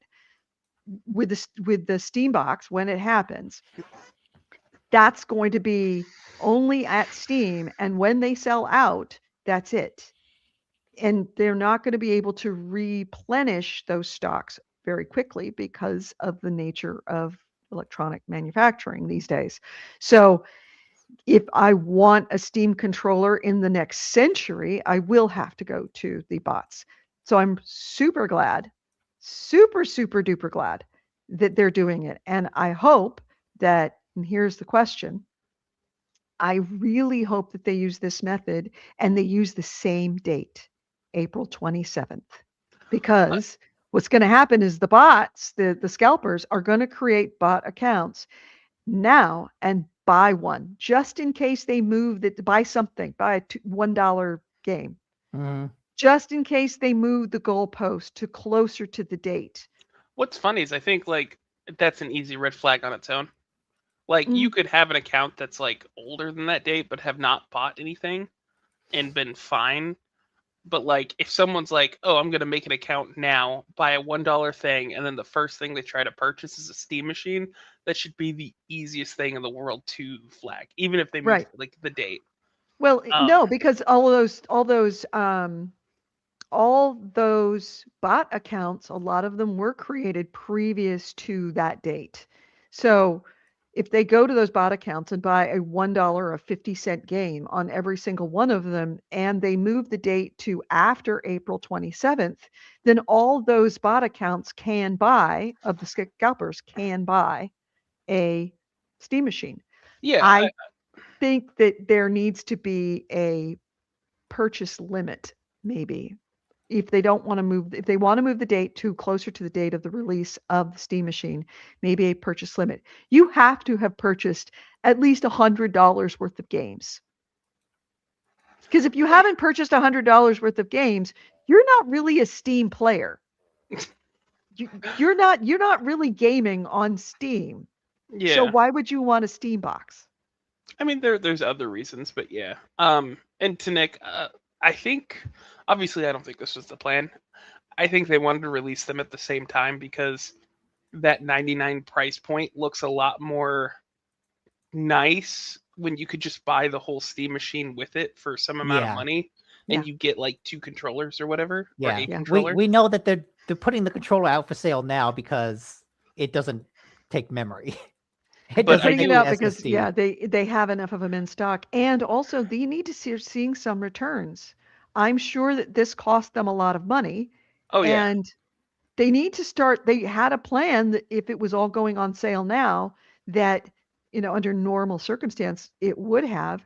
They would start seeing this money come back. They're putting it out because they can't leave that debt hanging out there without some kind of being paid back. yeah, You know? and I do also agree with what Nick said about it, like this being a good thing. Because I think you're right, Edie. I think they're going to put some type of purchase limit, some type of like account Yeah. verification. Now that they know that this is going to be a thing, if they don't, I could only think negative things. I could Mhm. only believe that they knew that this was going to happen and they wanted to make their money back by scalpers. Like that'll Yeah. be my only thought process if they don't put some type of Here's the thing. The guardrails. Steam machine is a Steam box. Is it? Oh, I forget. It is a Steam machine, right? Yeah, machine. Yeah. The Steam machine. The Steam machine is going to sell out. Period. The Steam Yes. machine is going to sell Yeah. out. If they got rid of every single scalper, it would still sell out. That's I'm not, not going to be an issue. I'm not so sure. I mean, we still don't have a price yet. No, I think it will because the people that will buy it immediately are not the people that would be turned off by price. You think they're It's just going to be the- like the first gen beta test kind of people who Absolutely. buy It's why the Xbox Rogue Ally. I will find the money. Sold I will out. fucking find the money for that thing. I will fucking find the money for that box. But at least If, with if the I have to sell, if I have to do it with frozen fucking turkeys, I am going to find the money for that. No, she's Steam gonna machine. buy. She won't gonna buy sell an- the turkeys. She's gonna stand outside a GameStop, wait for someone to walk by, and then smack them in the head with the turkey and steal the Steam machine. Happily. I will sell. I mean, I don't have sperm, but I would sell sperm and blood in order to get a Steam machine. So She's I gonna will buy- find the money. She's gonna buy a PlayStation Pro and then scalp it to get the Steam machine money. I mean, I've still got my base PS5 that I need to see if I can sell that. Yeah. The You one thing can. that's nice about something like this with the Steam controllers is I think this also screws over like scalpers who already made purchases. Because Mhm. now if you're somebody who has this account, you could just order one of these from Steam and now it might take a little longer. But you don't have to like go buy a $300 controller. And then just like with the early PlayStations when that was getting scalped a lot and then suddenly there was plenty on the market and they were Mhm. left holding the bag for dozens of PlayStations, I think the same thing's going to happen here with like the Steam controllers. Eventually Right. people are going to start getting their hands on it at market value and the scalpers will be screwed, and I will be happy because fuck scalpers. Mm-hmm. Yeah, fuck scalpers. They ruin everything. They really do.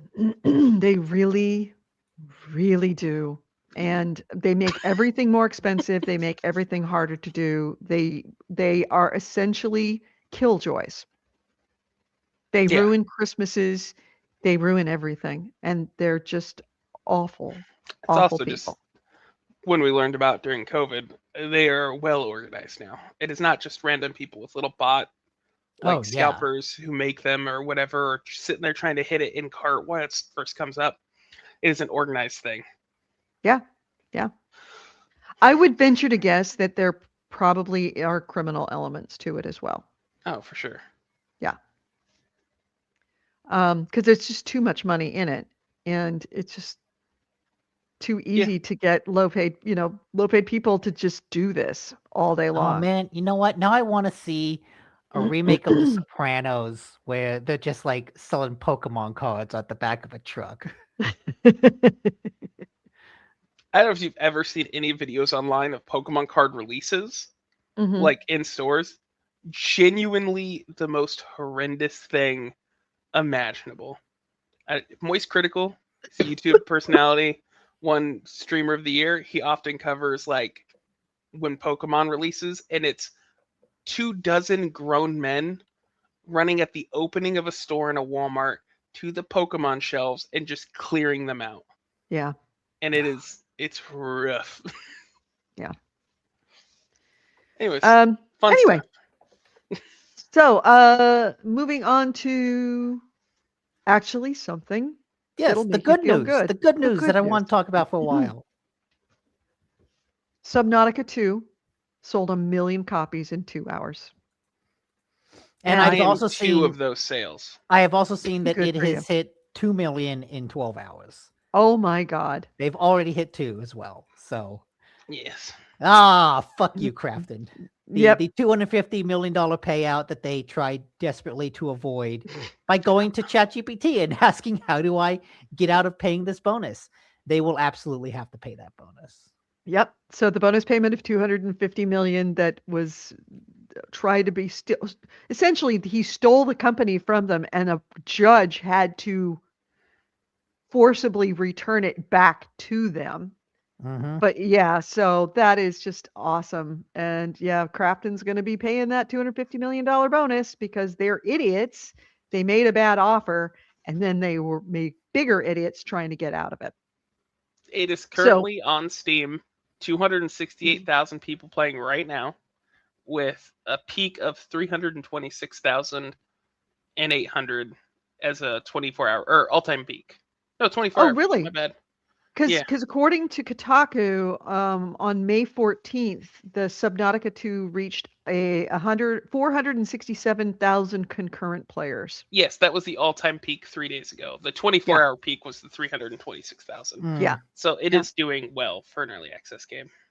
Yeah, it is rated very positive, and the Subnautica 2 Twitter account tweeted that they sold 1 million copies in the first 2 hours, and the devs thanked every one of the game's fans for their support of it. So yeah, it couldn't happen for a better reason to good guys, and apparently the game is banging. Yes. I I love had supporting the millionaires that I before. love.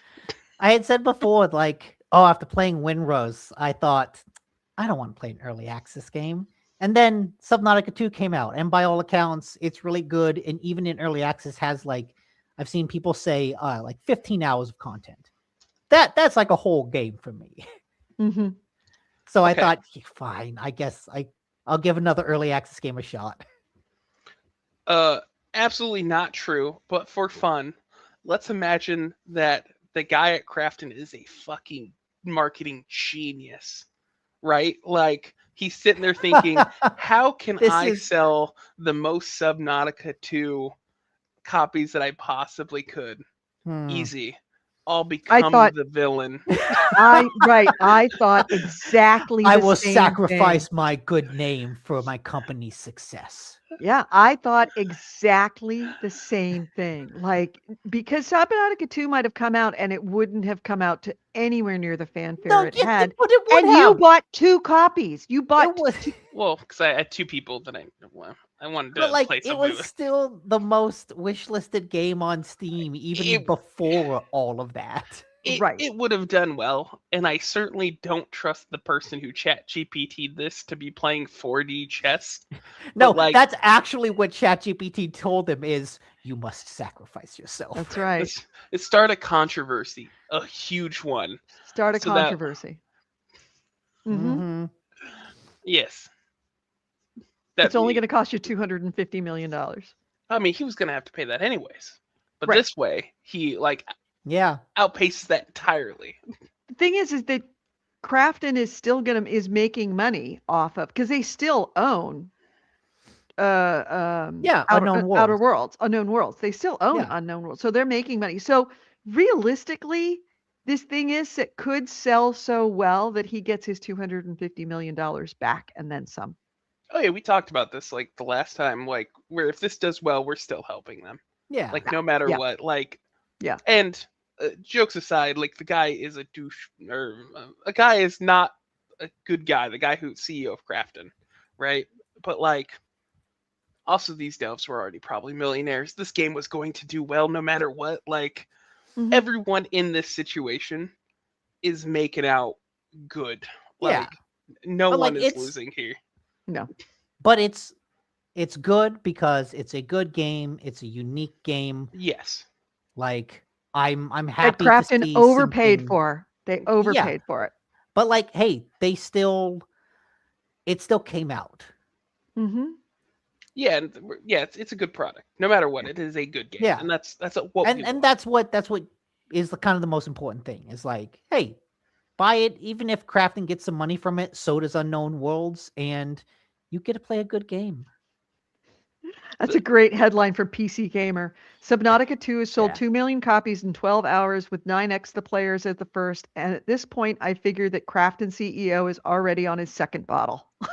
See, I gotta say, PC Gamer regularly kills it with the headlines. They're long, but they're like they're little stories. Yep. like obviously he's probably pretty ashamed. I don't want to give this guy credit, but as that headline just stated, 9 times the player reach in the first 3 days, right? Mhm. This will have a tail. It will continue to Oh, sell yeah, because as absolutely. it gets more and more updates, 250 million is a lot. Maybe they don't make that back, but you have a much larger player base than the first game. And if you come out with Subnautica 3, you already have a built-in player base where you don't need to do all this rigmarole, and then you Well, don't owe the company 250 million. And True. remember too, this is still an early access game on PC. Like in a couple years, it comes out in 1.0, and then you can put it on Xbox, you can put it on PlayStation, and that opens Right. up a whole new. That's where I played Subnautica originally. It was on PlayStation. In a couple years, that might be the biggest player base, because who knows what PC parts look like by then. That Yeah, console will be the only thing you can get in on. Yeah, true. Maybe. I mean, we're talking 60 million already. You take a third off of that for Steam's cut, so like 40 million Mm, within 2 days. yeah, that's really You good. make maybe this is their big first Oh, sale. and it's on Game Pass. Oh, is that PC Game Pass or is it actually on console Game Pass? Oh. That would be interesting. How much money did they get for Game Pass? Probably That's a a couple question. million at least. I would assume. I'd imagine over 10 million. A lot of indie Yeah. games get like something like 5 million, depending on how popular it is. The most Okay, yeah, wishlisted and this game. is a huge indie game. Yeah. It's not even an indie game anymore, right? I guess it would be like what, AA game. That's kind of Yeah. how we classify. What does it indie now. game even mean at this It point? doesn't really mean anything right now. It's a vibe. Yeah. That's all it is. But no, they did great. I think Crafton's going to make out well regardless. Like, it's going to do so well that I don't even think he's going to get fired, which he probably should. Oh, nice. AC Ray says Game Pass Ultimate PC Game Pass. So it's on Game Pass Ultimate on console, or is it on the PC? Yeah. I think it's the Game Pass Ultimate, which is the highest version, and it's the PC Game Pass. I don't think it's out on Xbox yet. Okay, all right. So the Game Pass Ultimate has it available because it is on PC, because it has the PC Game Pass, and yeah, it's got Game Pass Ultimate is essentially PC Game Pass plus other stuff. So that by default makes it available by PC on Game Pass Ultimate. No, Subnautica 2 game preview, cloud, I Xbox was Series XS, handheld, and PC. If you have an Oh. Xbox. Oh, interesting. Hmm. Not bad. Side note, it has 55,000 reviews as of today. Mm-hmm. That is a huge review to player count number. Yeah. Like, Well, currently it is because a people are emotionally invested in it because of the story. yeah, that's about a quarter of the people playing are reviewing it, which is usually closer to like 1 in 10. Yeah. AC Ray says, does Xbox, and he did capitalize Xbox, have early access? I think it does. They have a game preview program that Yes. is essentially early access. I think Sony's the only one who doesn't have a early access like model. No. I bet you they will change that with the PS6. So yeah, Subnautica 2. If you're waiting for it or on the fence about it, apparently it's good. Well, It's you go bought on. it. Did you play it? I haven't. I'm playing it tonight. Oh, okay. All right. Well, let me know.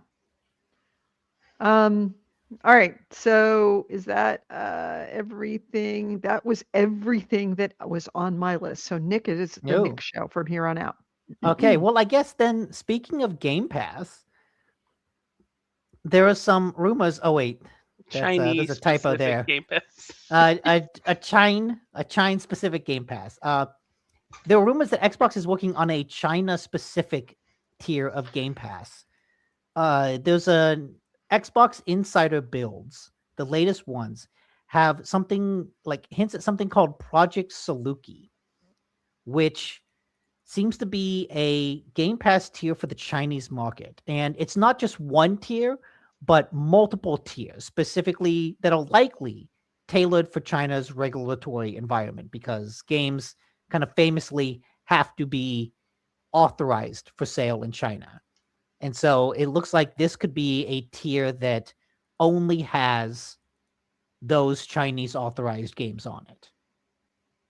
Which, honestly, if there's looking for a way to boost Game Pass, I think that's a great idea, because China's a huge market. It's huge on Steam. And so even if it's like a handicapped version of Game Pass, that's at least a foot in the door for a pretty huge market. Oh yeah. Especially because they still sell Game Pass on PC, so China doesn't even have to buy an Xbox. Because everything's an Xbox now. Mm-hmm. No, Oh wait, no, I'm not sorry. anymore. No, it's not. Nope. Nope. We got rid of that. Only Even though Xboxes are Xboxes, okay? no, only Xboxes are Xbox! Xboxes. Xbox. Oh my. Except that everything is goodness. still an Xbox, because PCs are an Xbox now. But yeah, I don't know. Interesting idea. Like that is honestly like a good business idea, I think.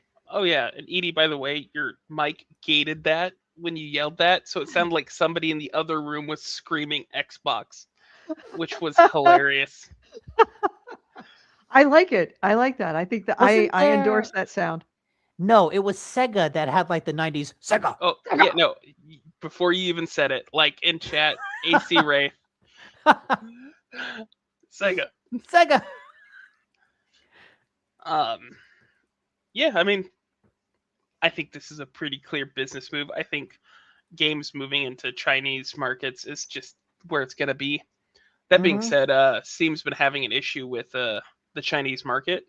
So since they don't have a lot of like social medias and a lot of their communications are very heavily monitored, a lot of the negative reviews that get placed on Steam, and if you sort by like language.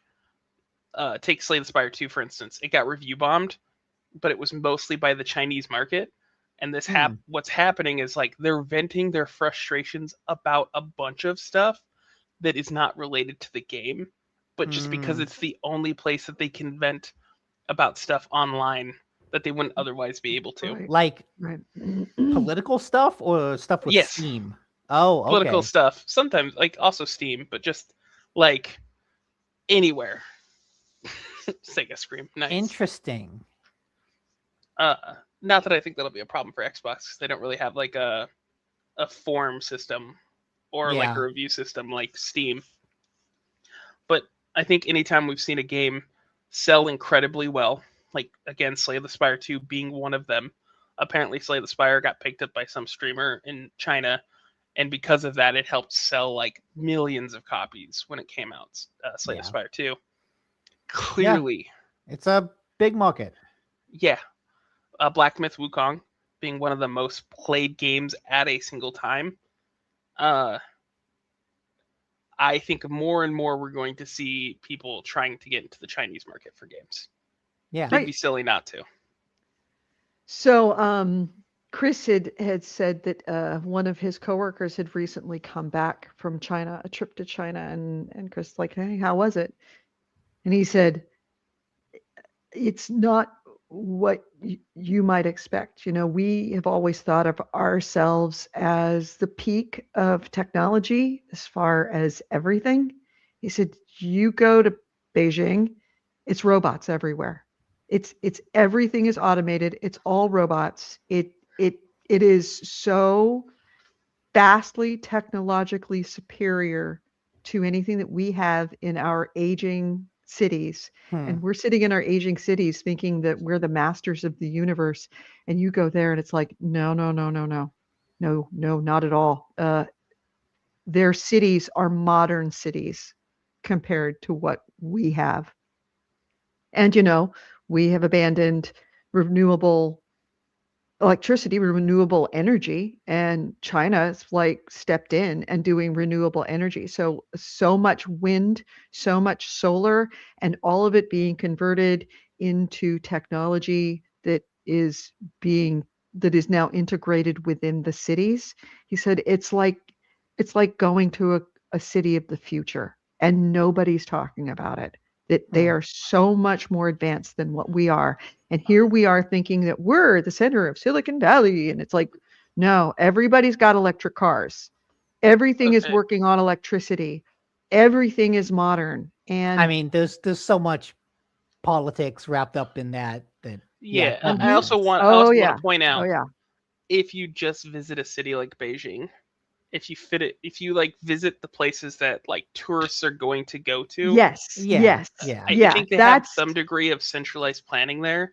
So the government is going to make the place that people land the shiniest and coolest. Like, oh, absolutely. And that is true. But even if we were trying to make something shiny and cool in this country, I mean, like we're about to have the World Cup right here where I live. And it is not shiny and cool. no, And also, if you go outside of areas like into the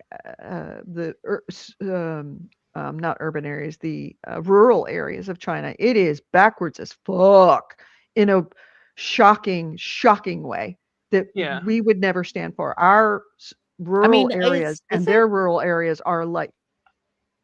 I know it can be pretty bad, like, but obviously, like, we have pretty bad rural areas here sometimes too. So Yeah, we do, but we don't. I mean, if you just think about the amenities in an average rural area, I mean, you have houses with toilets and running water. They don't even have that in a lot of places in rural China. It's like literally pissing in a stream and drinking from a stream, and it's bad. So Nick bugged out. He's like, yeah, I don't want to be a part of this. No, I've got a He's got a cat. In. Yeah, cat decided. The cat scream as opposed to Sega scream. Also, like I mean, first of all, when we get most of our electronics from China. I think this is mostly known. China doesn't have to deal with the shipping, So consider how Mhm. cheap it is for us. Mm. They can get it much cheaper, and a lot of shit we crap on like cheap Chinese electronics, but often some like those electronics are actually really good. I don't know if you like eh, the idea of cheap Chinese goods I has also some truth to it, but also we don't. It's also a stereotype because Yes. there are cheap electronics there that are fantastic. I feel Well, like the the cheap Chinese thing is a kind of relic of the relic 90s, of a right, it is. stereotype that has just persisted into modern day. Well, they had and I only heard this anecdotally, but I guess that they had the heads of some American car makers, the heads of the EV divisions of American car makers that went over to China to look at their, what is it, HMB, um, electric cars that we won't sell in the United States. They're banned from selling them here.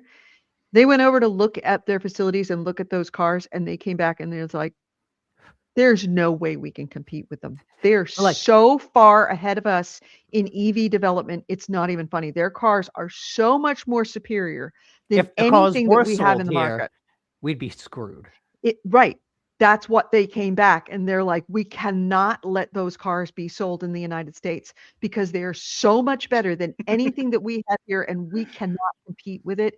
It will destroy our EV market. Therefore, you should ban those cars because capitalism. Yep, yep. Well, yes, exactly.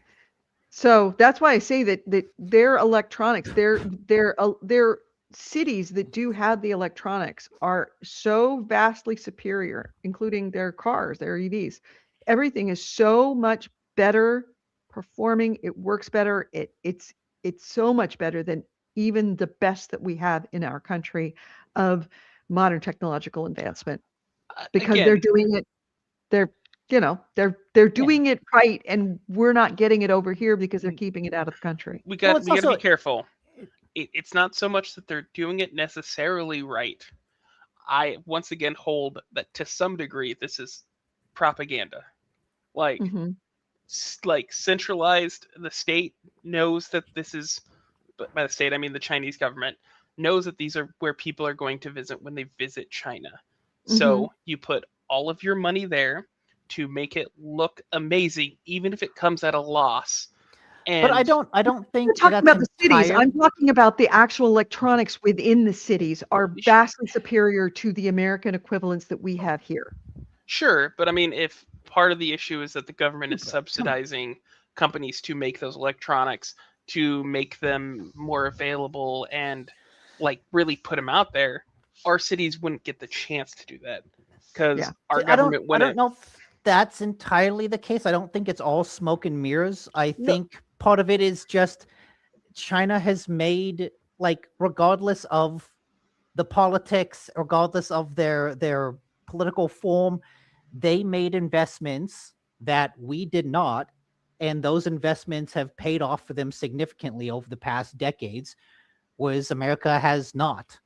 I And it's just the typical generational rising and falling of different countries' economic fortunes. and Yeah. I also agree with that. I just what I was getting at wasn't necessarily that what Edie is saying isn't true or what you're Oh, saying okay. isn't Yeah. true, but I think it also comes with the idea that like if you want the world to get a different opinion of you, you put your best foot forward where people are going to be. And like So I still remember there's a whole bunch of stories of like Chinese ghost towns because the government spent so much money on construction and built all these cities, but there weren't any people to live in them. But like the Chinese government was just spending money to create the illusion of progress. But like I I think you're don't now I wonder how much of that is just propaganda yes, and because there is like definitely anti-Chinese propaganda on the other side of this too. yeah.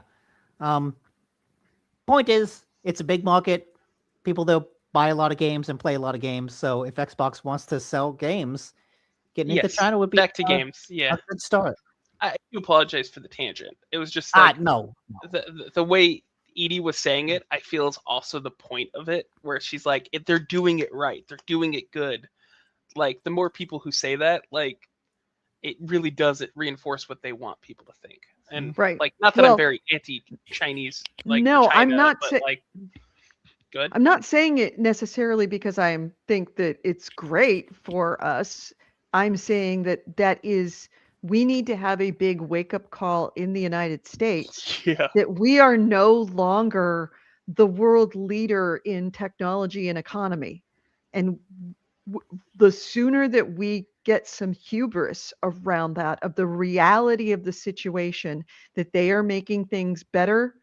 It used to be that they just made it cheaper and faster. They're now actually making it better, cheaper, and faster. And they've got technology that we don't have over here. We're no longer the, industrial powerhouse and the technological powerhouse. Yeah, we have all of the like billionaires living over here but we're not leading the world anymore in that stuff. Oh, And I mean, you know why? I agree. I don't know if we I ever can- will. If I can go on my mini rant, you know why that is? My suspicion. Silicon Valley, which, should have driven those technological innovations, switched from making products to offering services. Yes. The whole switch to software as a service completely undercut the idea of innovation, because now you no longer have to make a product to sell people. You just get them on a monthly subscription and then you slowly make it worse. Right. I think Incentivization.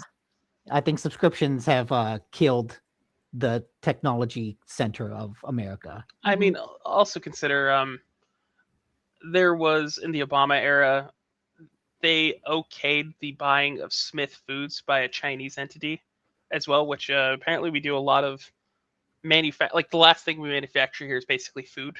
We do a lot of food manufacturing in the US. Yeah, AC Wraith And- has mentions that. That's why I was mentioning this in particular, that we don't have much manufacturing here anymore, but we even seceded like some of the food manufacturing to China. And recently, the current administration just said they're going to lighten up the purchase of farmland to Chinese entities so that they can buy more, which may not be used for food production, probably like renewable energy and technology stuff. But like, we are also seceding, like, speaking of a world power, we're seceding a lot of that, of our land and stuff, to China as well. America's for sale. Yeah. And we're losing the tech race, and we don't realize.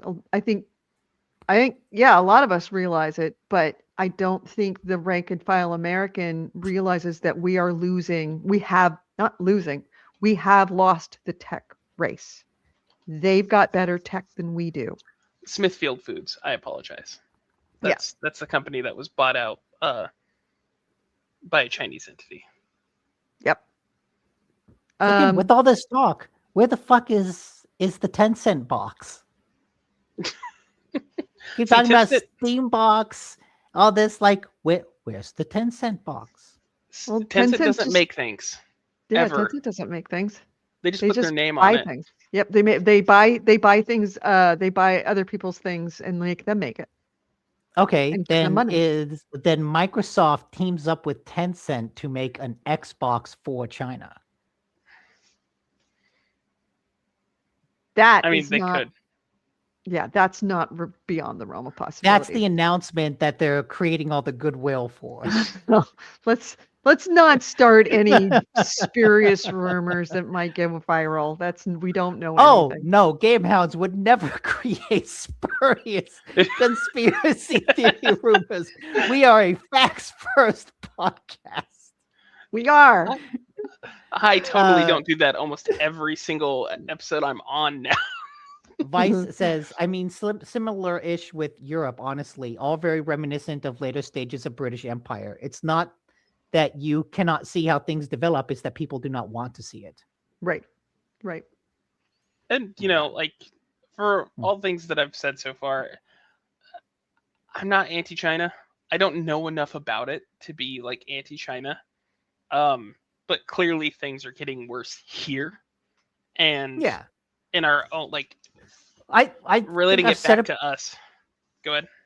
No, I've said before, like that this is like the decline of the post World War II era of like American global supremacy, Right. and all power global power is shrinking, and other countries are growing to take its place. Yeah, Vice is not wrong comparing this to post-Empire Britain. This is how We're we get to reaching the the Firefly post-Empire Britain. universe.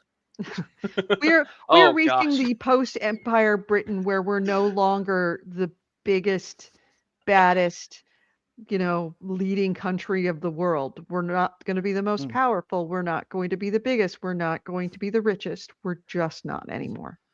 He says, It's- my fiance is of Chinese origin and she's anti-mainland China, has all hell for reasons. So it's Yeah. kind of scary, but just the reality. okay. Yeah.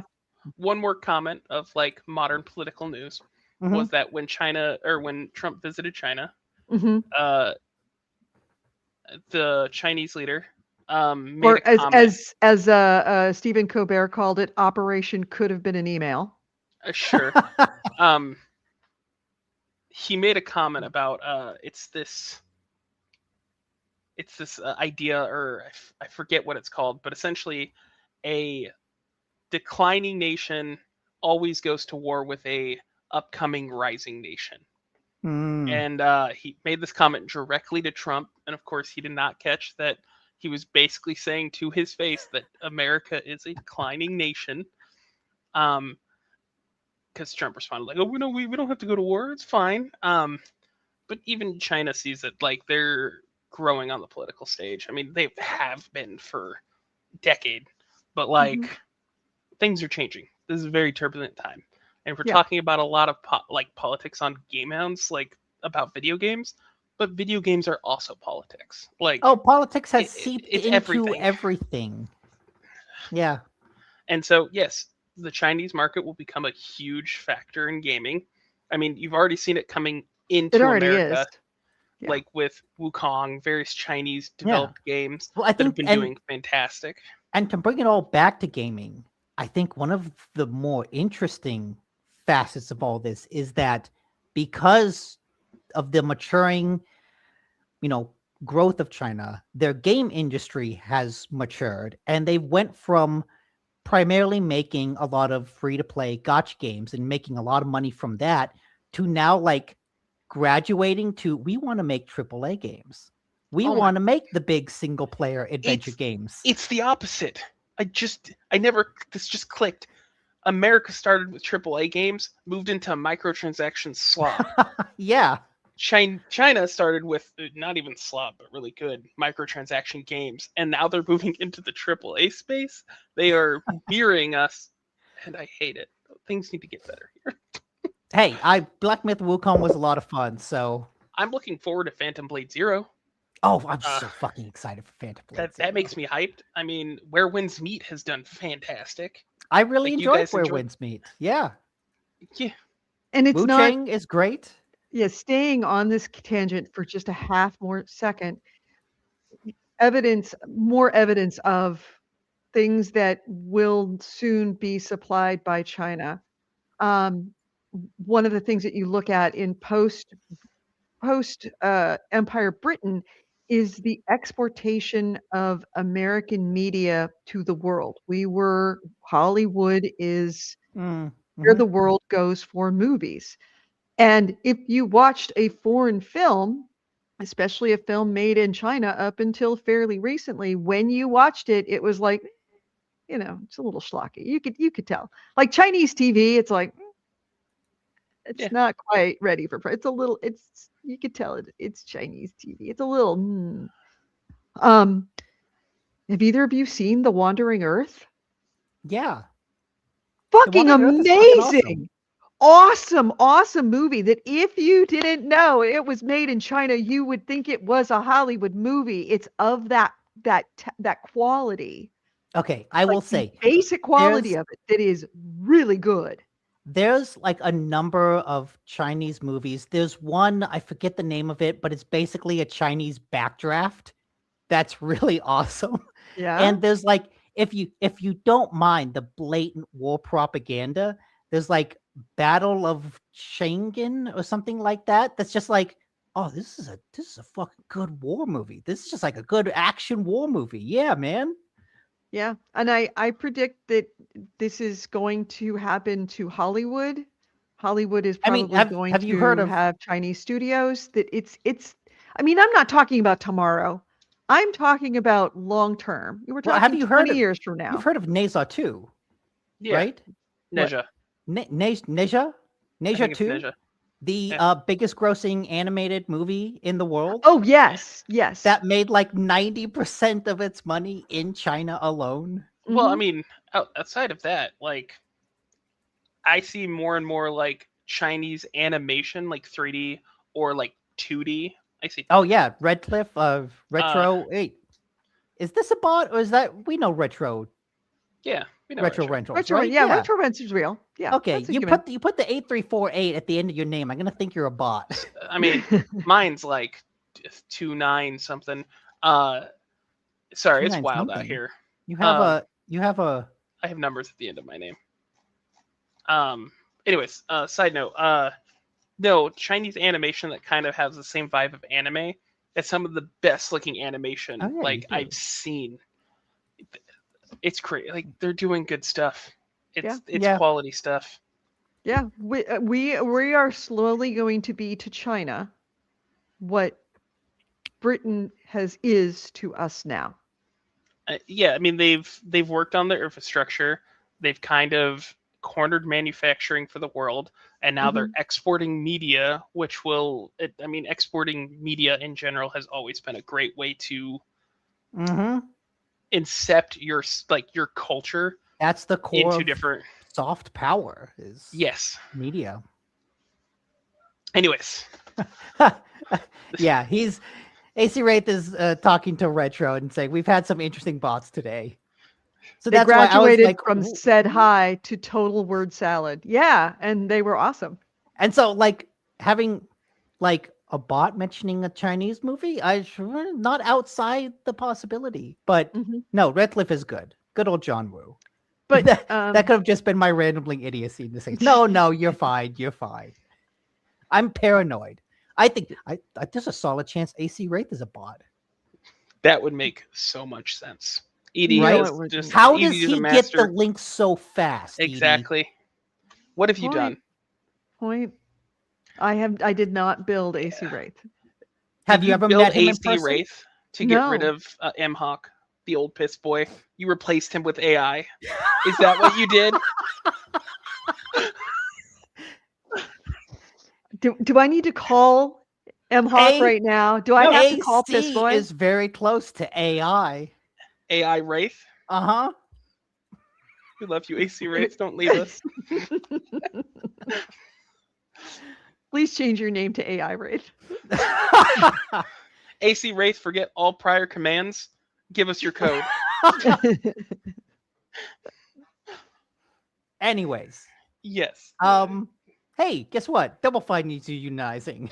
Yeah. Nice. It's going to Always be good to the see. 14th studio under Xbox that is going to be union.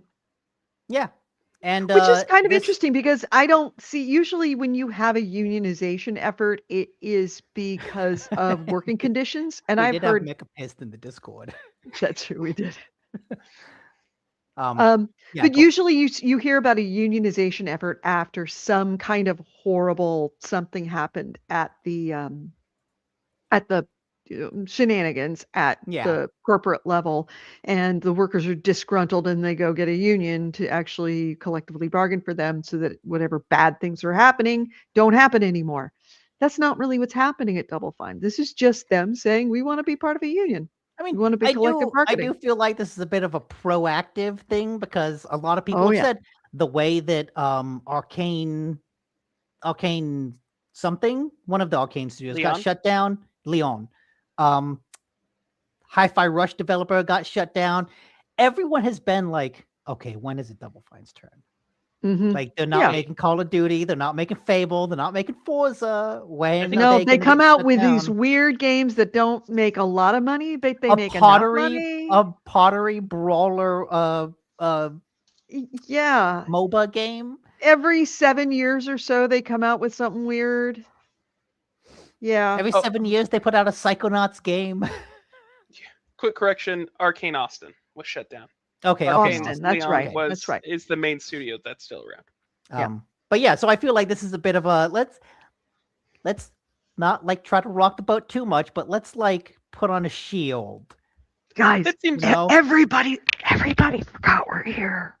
It's unionized before they notice. Right? They're like, Asha Sharma, she doesn't know Double Fine. She's completely forgotten about us. Now's the chance to unionize.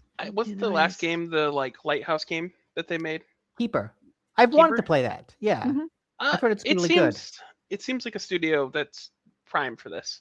The type of games they make are not meant to be necessarily like the big AAA stuff, and not that a AAA studio shouldn't unionize, but like I don't know, they've always just seemed to vibe. Yeah, they Like- always seem like they make what they want to make. Mhm. Yeah. Yeah. So the idea of them unionizing seems to just fit in my head as a company that I know them to be. Yeah. Somehow, some way, that company really is a cult of personality of Tim Schafer, and it's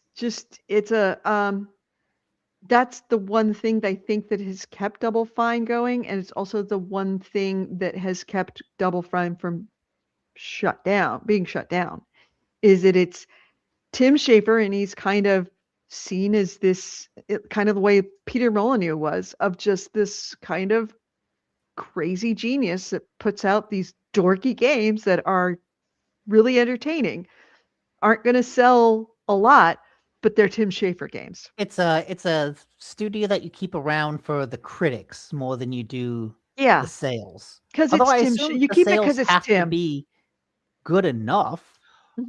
Honestly, it's what gaming should be.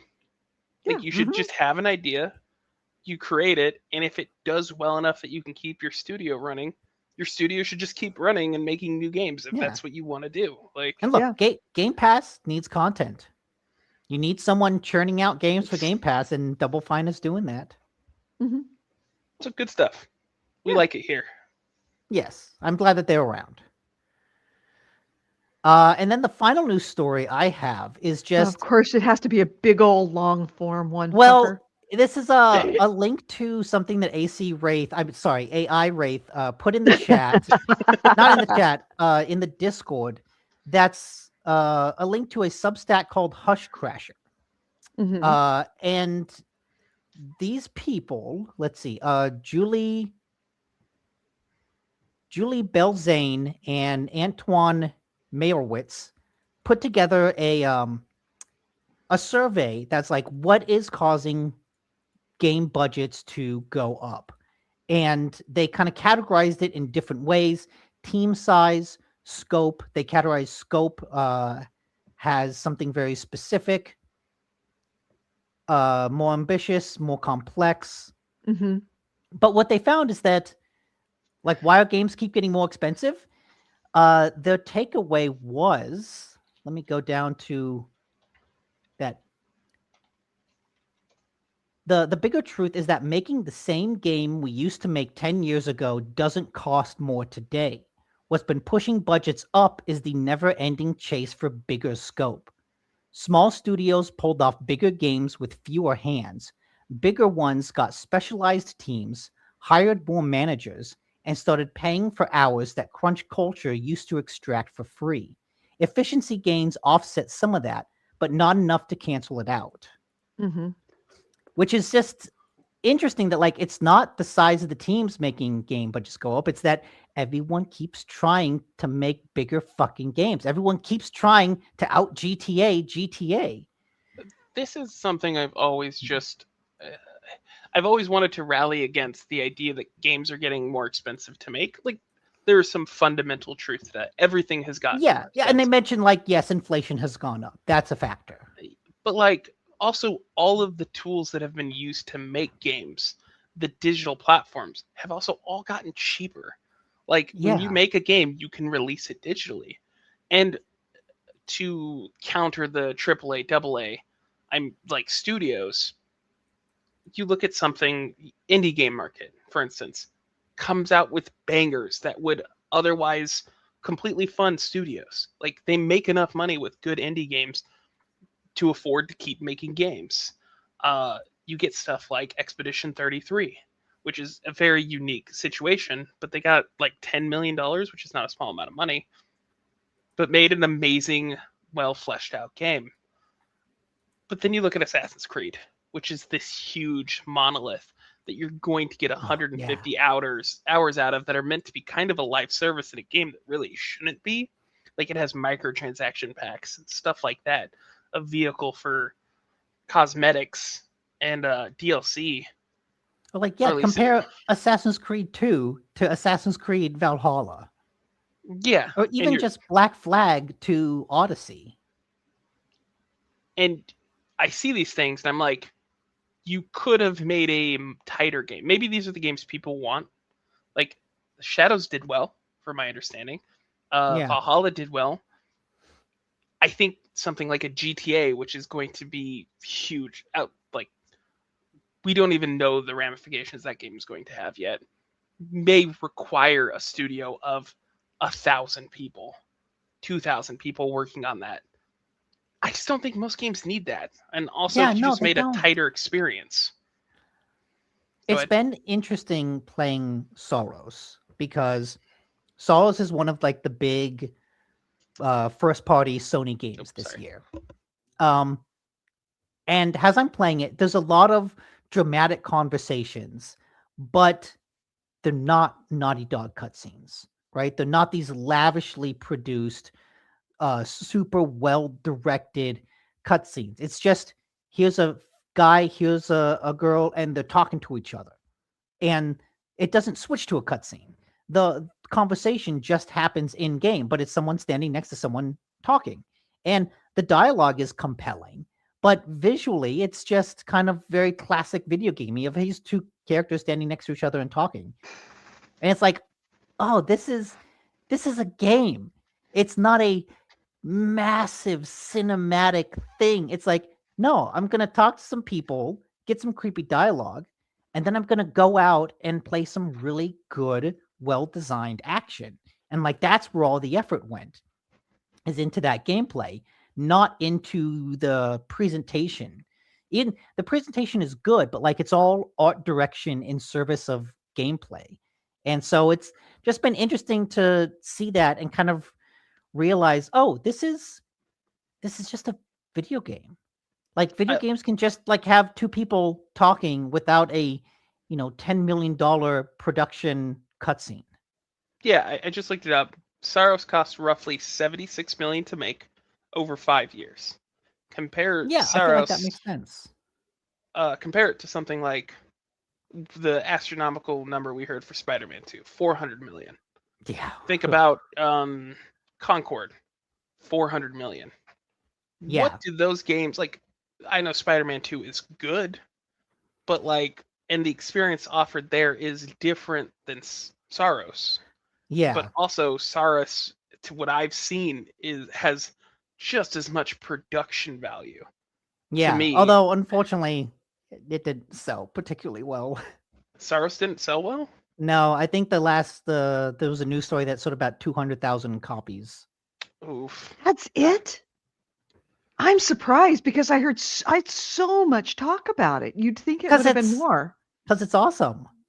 I think, I mean, I think it's a little bit of a niche. Like, when people look at it, Yes, it is absolutely a niche game. It's a roguelike action horror game. Like, True. that is a niche game. But it is selling less than Returnal did initially. I also think it needs to come out to PC. That's just me. I think it would do good. yes.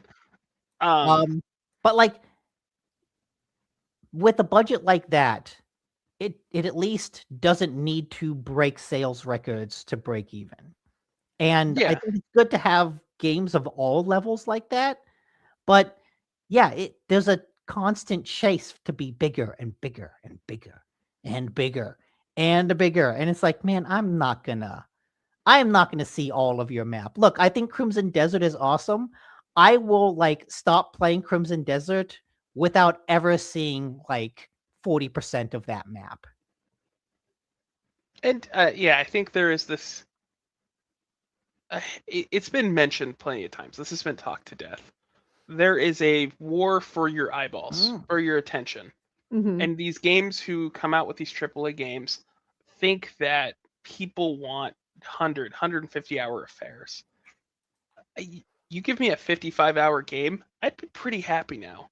As an adult that has no free time, Hmm. I would love to start a game and be able to finish it because I get about 4 hours a night to play if like my schedule's Yeah. normal. Right. And I think I could. the Go ahead. problem is that the people that do want those 150-hour experiences are very, very vocal about it. Right. Right.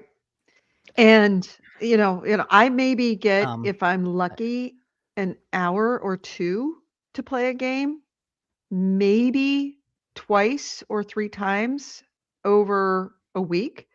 So, yeah, I think that you're hearing a lot of complaints from people that have a lot more free time than most Yeah. people, and you're making games for them.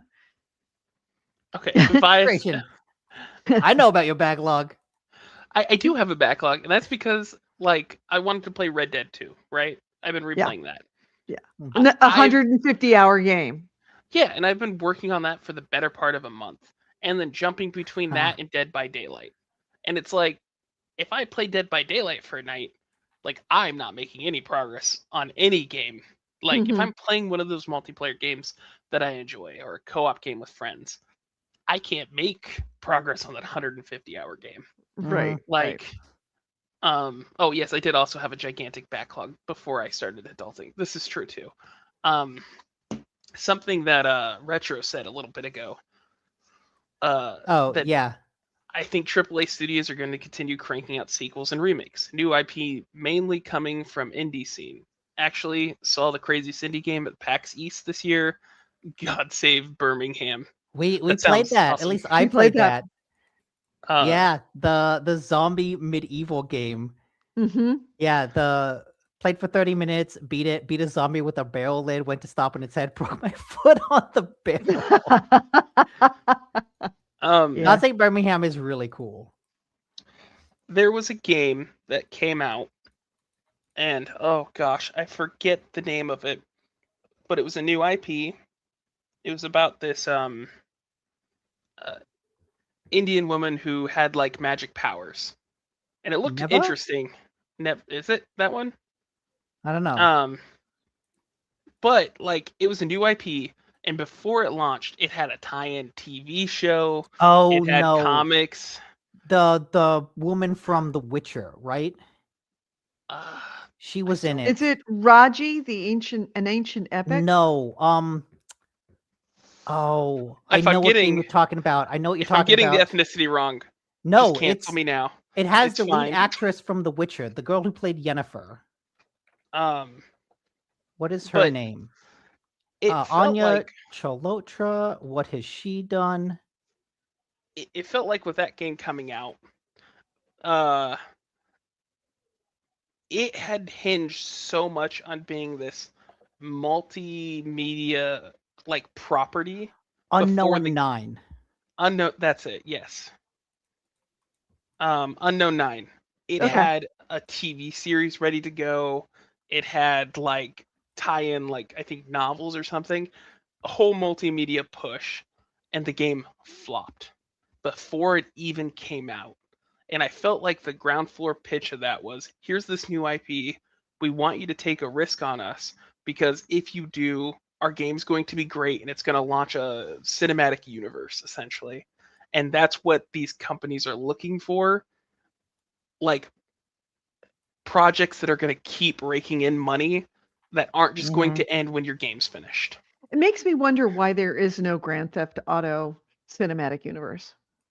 Because Rockstar is very protective of Yeah. that. Also- It's very surprising that they haven't done that. I don't think it works. Like the nature of Grand Theft Auto is so satirical that like you would almost making a TV show in the Grand Theft Auto universe doesn't work Yeah, like what does because that you mean? need to you need to interact with it. It is a media that is entirely focused on the fact that as a player you're engaging with this world. Yeah. And as a passive observer of a TV show, the satire wouldn't hit the same way. Mm-hmm. That's my Sorry, thoughts. Yeah, Buddy no, I'm was with like you. standing at the door, looking forlornly at the sun on the patio, and I'm trying to coax him out and let him know that he can actually go out on the patio. Come on, buddy, you can do it.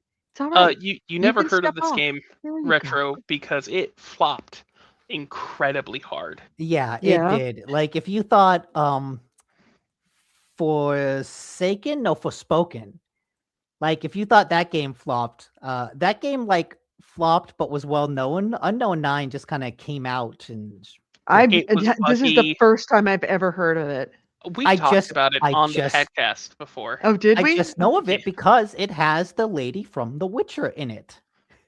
She had some crazy powers. It looked cool, but the combat was very one note and it was very buggy, and the graphics didn't look great. So of course, no one cared. Right. And then everything Uh-huh. got canceled for it. Yeah. So my So whole yeah, just point about that being, even a new IP that was meant to be kind of a smaller game, had to come with the baggage for a AAA studio to take on of like, this is how you're going to make more and more money from this instead of Yeah. just Right.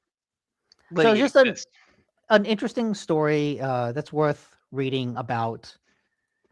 Yeah, what's causing budgets to rise? And it's not just games are more expensive to make. It's because all these studios just keep trying to make bigger and bigger games. And look, man, you don't have to do that. Studios, yeah, you really, really don't have to make it bigger. Make it the same size. Bigger's Just is not always better. You mm-mm, don't have yeah. to believe that. It's okay. Add some interesting mechanics and change. Make another interesting story in that same world. We don't need to have it bigger. Yes. So many games have tried that media-wide IP. I've never seen it work. Defiance, Quantum Break. Yeah, yeah. We're getting a Expedition 33 movie, but like, yes. Hmm. But that started off as a game, and I think it just looks so cinematic. I think someone probably reached out to them and was like, "Hey, we want to make this as a game." Yeah, or as a honestly, movie. like that could work as a movie because look, you're just adapting a story, and that game has a really good story. Yeah. Now, if I've heard people say, "Oh, I'm looking forward to the Expedition 33 sequel," that game can't have a sequel. No, that game won't have a sequel. You cannot have a sequel to that game. It is a close-ended story. They did say that they will be making more games in that universe. I don't even see how you can do that. Okay, so spoilers, and I will try to get through this quick. So Okay. if you haven't, Don't worry about spoiling it for Edie. She doesn't care. not Mm-mm, Edie, I but don't. just anyone listening who don't want Okay. Expedition 33 spoilers. The war between the painters and the writers, Yeah. like the actual outside of the canvas stuff, they will expand upon that. Okay. Actually, now that you say that, I guess that could be interesting. Because like anything that happens in that world, I don't think you can add to that. We've already seen the most important story of that universe. But yeah, if you could step outside of that, you're right. Okay. Yeah. So now that you've heard that, would you go see not a, but the Expedition 33 I mean, I would Sure. always go to see it. It also depends on who's directing it. Unlike GTA, that is a story that I think would easily be a good passive viewing experience. Hey, Alex Garland, when you're done with Elden Ring, do you guys talk about mixtape at all? We didn't play that. I haven't. I've heard good things about it. I've heard great things about it. I've heard it's a well-produced game. Just as a quick aside from what we were talking about, it plays more like a movie. I heard that basically people wanted to make it a movie. Yeah. I've heard it's like quality. It's like WarioWare style gameplay. A bunch of like little mini games about teenage angst coupled with a really good soundtrack. Yeah. Just for that person, that's what I've heard about it. Yeah, I haven't played it. I've heard enough good things, and I love a good story-driven video game, and so I do want to get to it like before the end of the year. But yeah, don't expect much in the way of complex gameplay. It is a visual novel in a lot of ways. Which, hey, I'm okay with. I like a visual novel. Yeah. No, absolutely. Yeah. Okay. Don't want to spoil anything, Edie. This is a very I don't know if this is a good game to Oh put. yeah, if this is stick to like the first 10 minutes. Yeah. Perfect. For audio listeners, it's just them banging their heads. In the car. Yeah. Listening to a mixtape, obviously listening to a mixtape in the car. Yeah. Turning okay. the lights on and off. I feel like this is really captures the vibe of the game. Okay. All right. I'm down for it. Anyway. What did the remake felt so badly timed? If they still had a show, I could understand. But The it wasn't doing Defiance. They're anything. talking about Defiance and how They're it gonna came out with Defiance and then they're gonna remake Defiance? They came out with Defiance, which had the whole TV show. Yeah. Then they came out with Defiance 3084. I forget what exactly the new number after it was, which was basically the game kind of remade. Oh. Yeah, because the first game did not do well. That show lasted like 3 seasons, didn't it? A season, I believe. Oh, it did? Oh, okay. I thought it was like a weirdly long-running show. Oh, maybe you're right. I think they dropped the in-universe bits after the first season. they just gave up. Oh yeah, I did. It ran for 3 seasons. Because the first season's ending was supposed to have ramifications on the in-game world, and after that they were just like, they just there's too much work and nobody cares. Yeah. Okay. So, anything else that we want to bring to the table before we close out the show, gentlemen? No, I love hopping in and extending the show to 3 hours. Capcom records record high operating profits for the 9th consecutive year. So fucking not pour one out for Capcom. Raise a toast to Capcom. Congrats to you. Yeah. There was the news story about Amazon mandating that people use AI to make a game, and then when they couldn't get it to work, they just laid everybody off. They were working on a Shadow of the Colossus-esque game, and then after they were given the AI mandate, they pivoted to a Helldivers style game because it was something that they could make quickly at the quality we wanted to make. We had some fun on it, but almost everyone kept wishing we didn't have to do this and we were working on the prior version instead. Oh, no. That was a quote from one of the devs. And then when layoffs hit Amazon Game Studios, the team working on this game was completely laid off. So what is it said?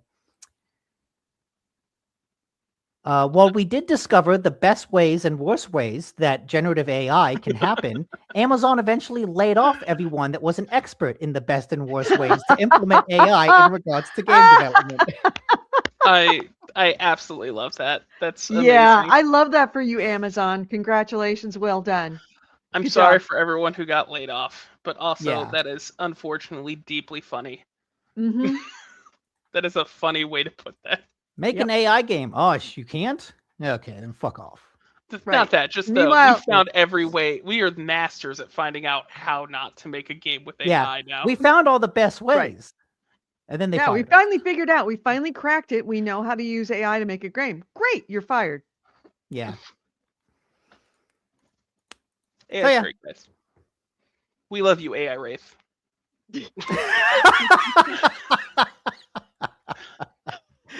Oh man, now we need a Mechapist-esque bot in Discord that's AI Wraith.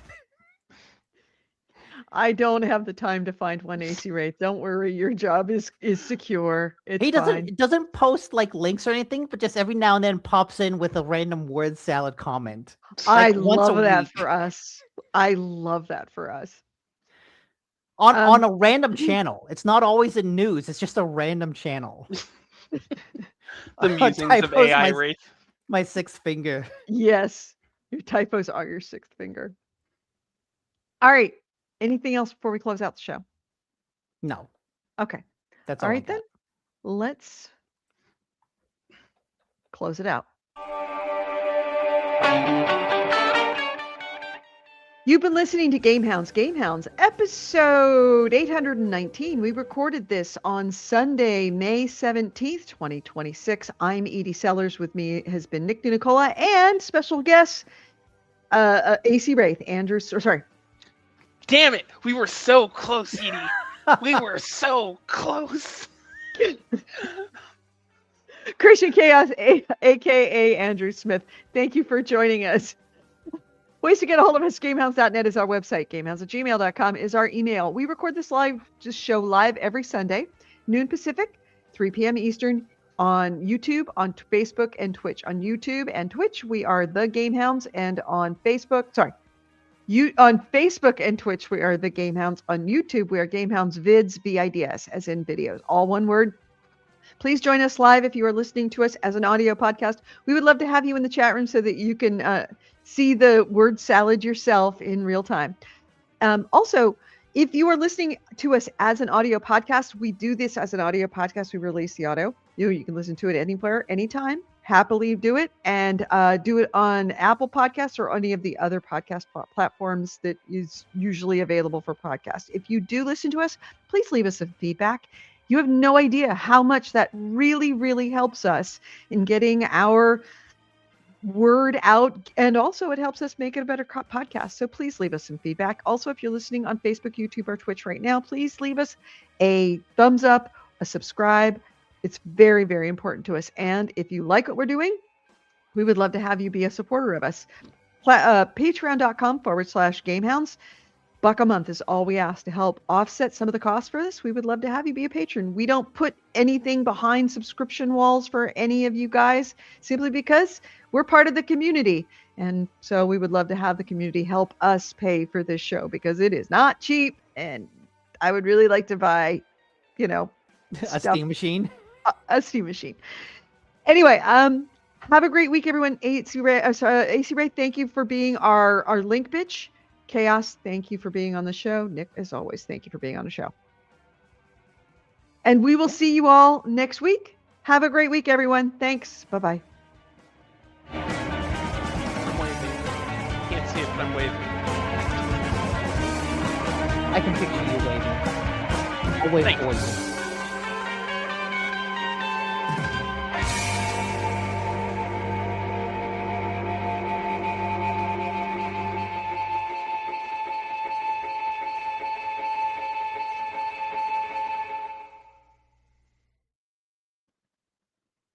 AC Ray says your dollar goes further now that Edie doesn't have to maintain turkeys.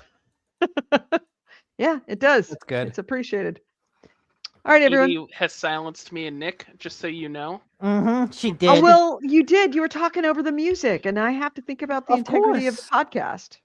Oh yeah, the Perfect integrity of intro. the pod. Remember, we are a facts first podcast here at GameHounds. Damn right. We are Oh, all hey. about quality. Oh, AI viewers, streamaboo.com. That's a perfect ending. AI comment coming in at the last second. Yeah. Everyone have a great week. Cass, thanks for being here. Nick, thanks for being here. And I gotta go call my tax preparer because my taxes still aren't done, and he has more questions. Yay! I love talking to him. Doesn't give me panic attacks at all. Nope. Sure Have a doesn't. Steam Deck with Windrose in the background. Right Thank- here. Uh-huh. I've got it. Thanks for letting me join, much to your displeasure. Oh, that's not true. No. I love having you on. Yeah, You're it's just always a not 3 pleasure. hours. Yeah, but whenever you can be on, we love. I miss you when you're not here. Let's just say, and you make it a better show, and you are my friend, and I miss you when you're not here. Yes. I will try to show up more often. I shouldn't be working as much now. Good. All right, Cool. Nick, Chaos. We'll see you later. Bye, everyone. Later. Bye.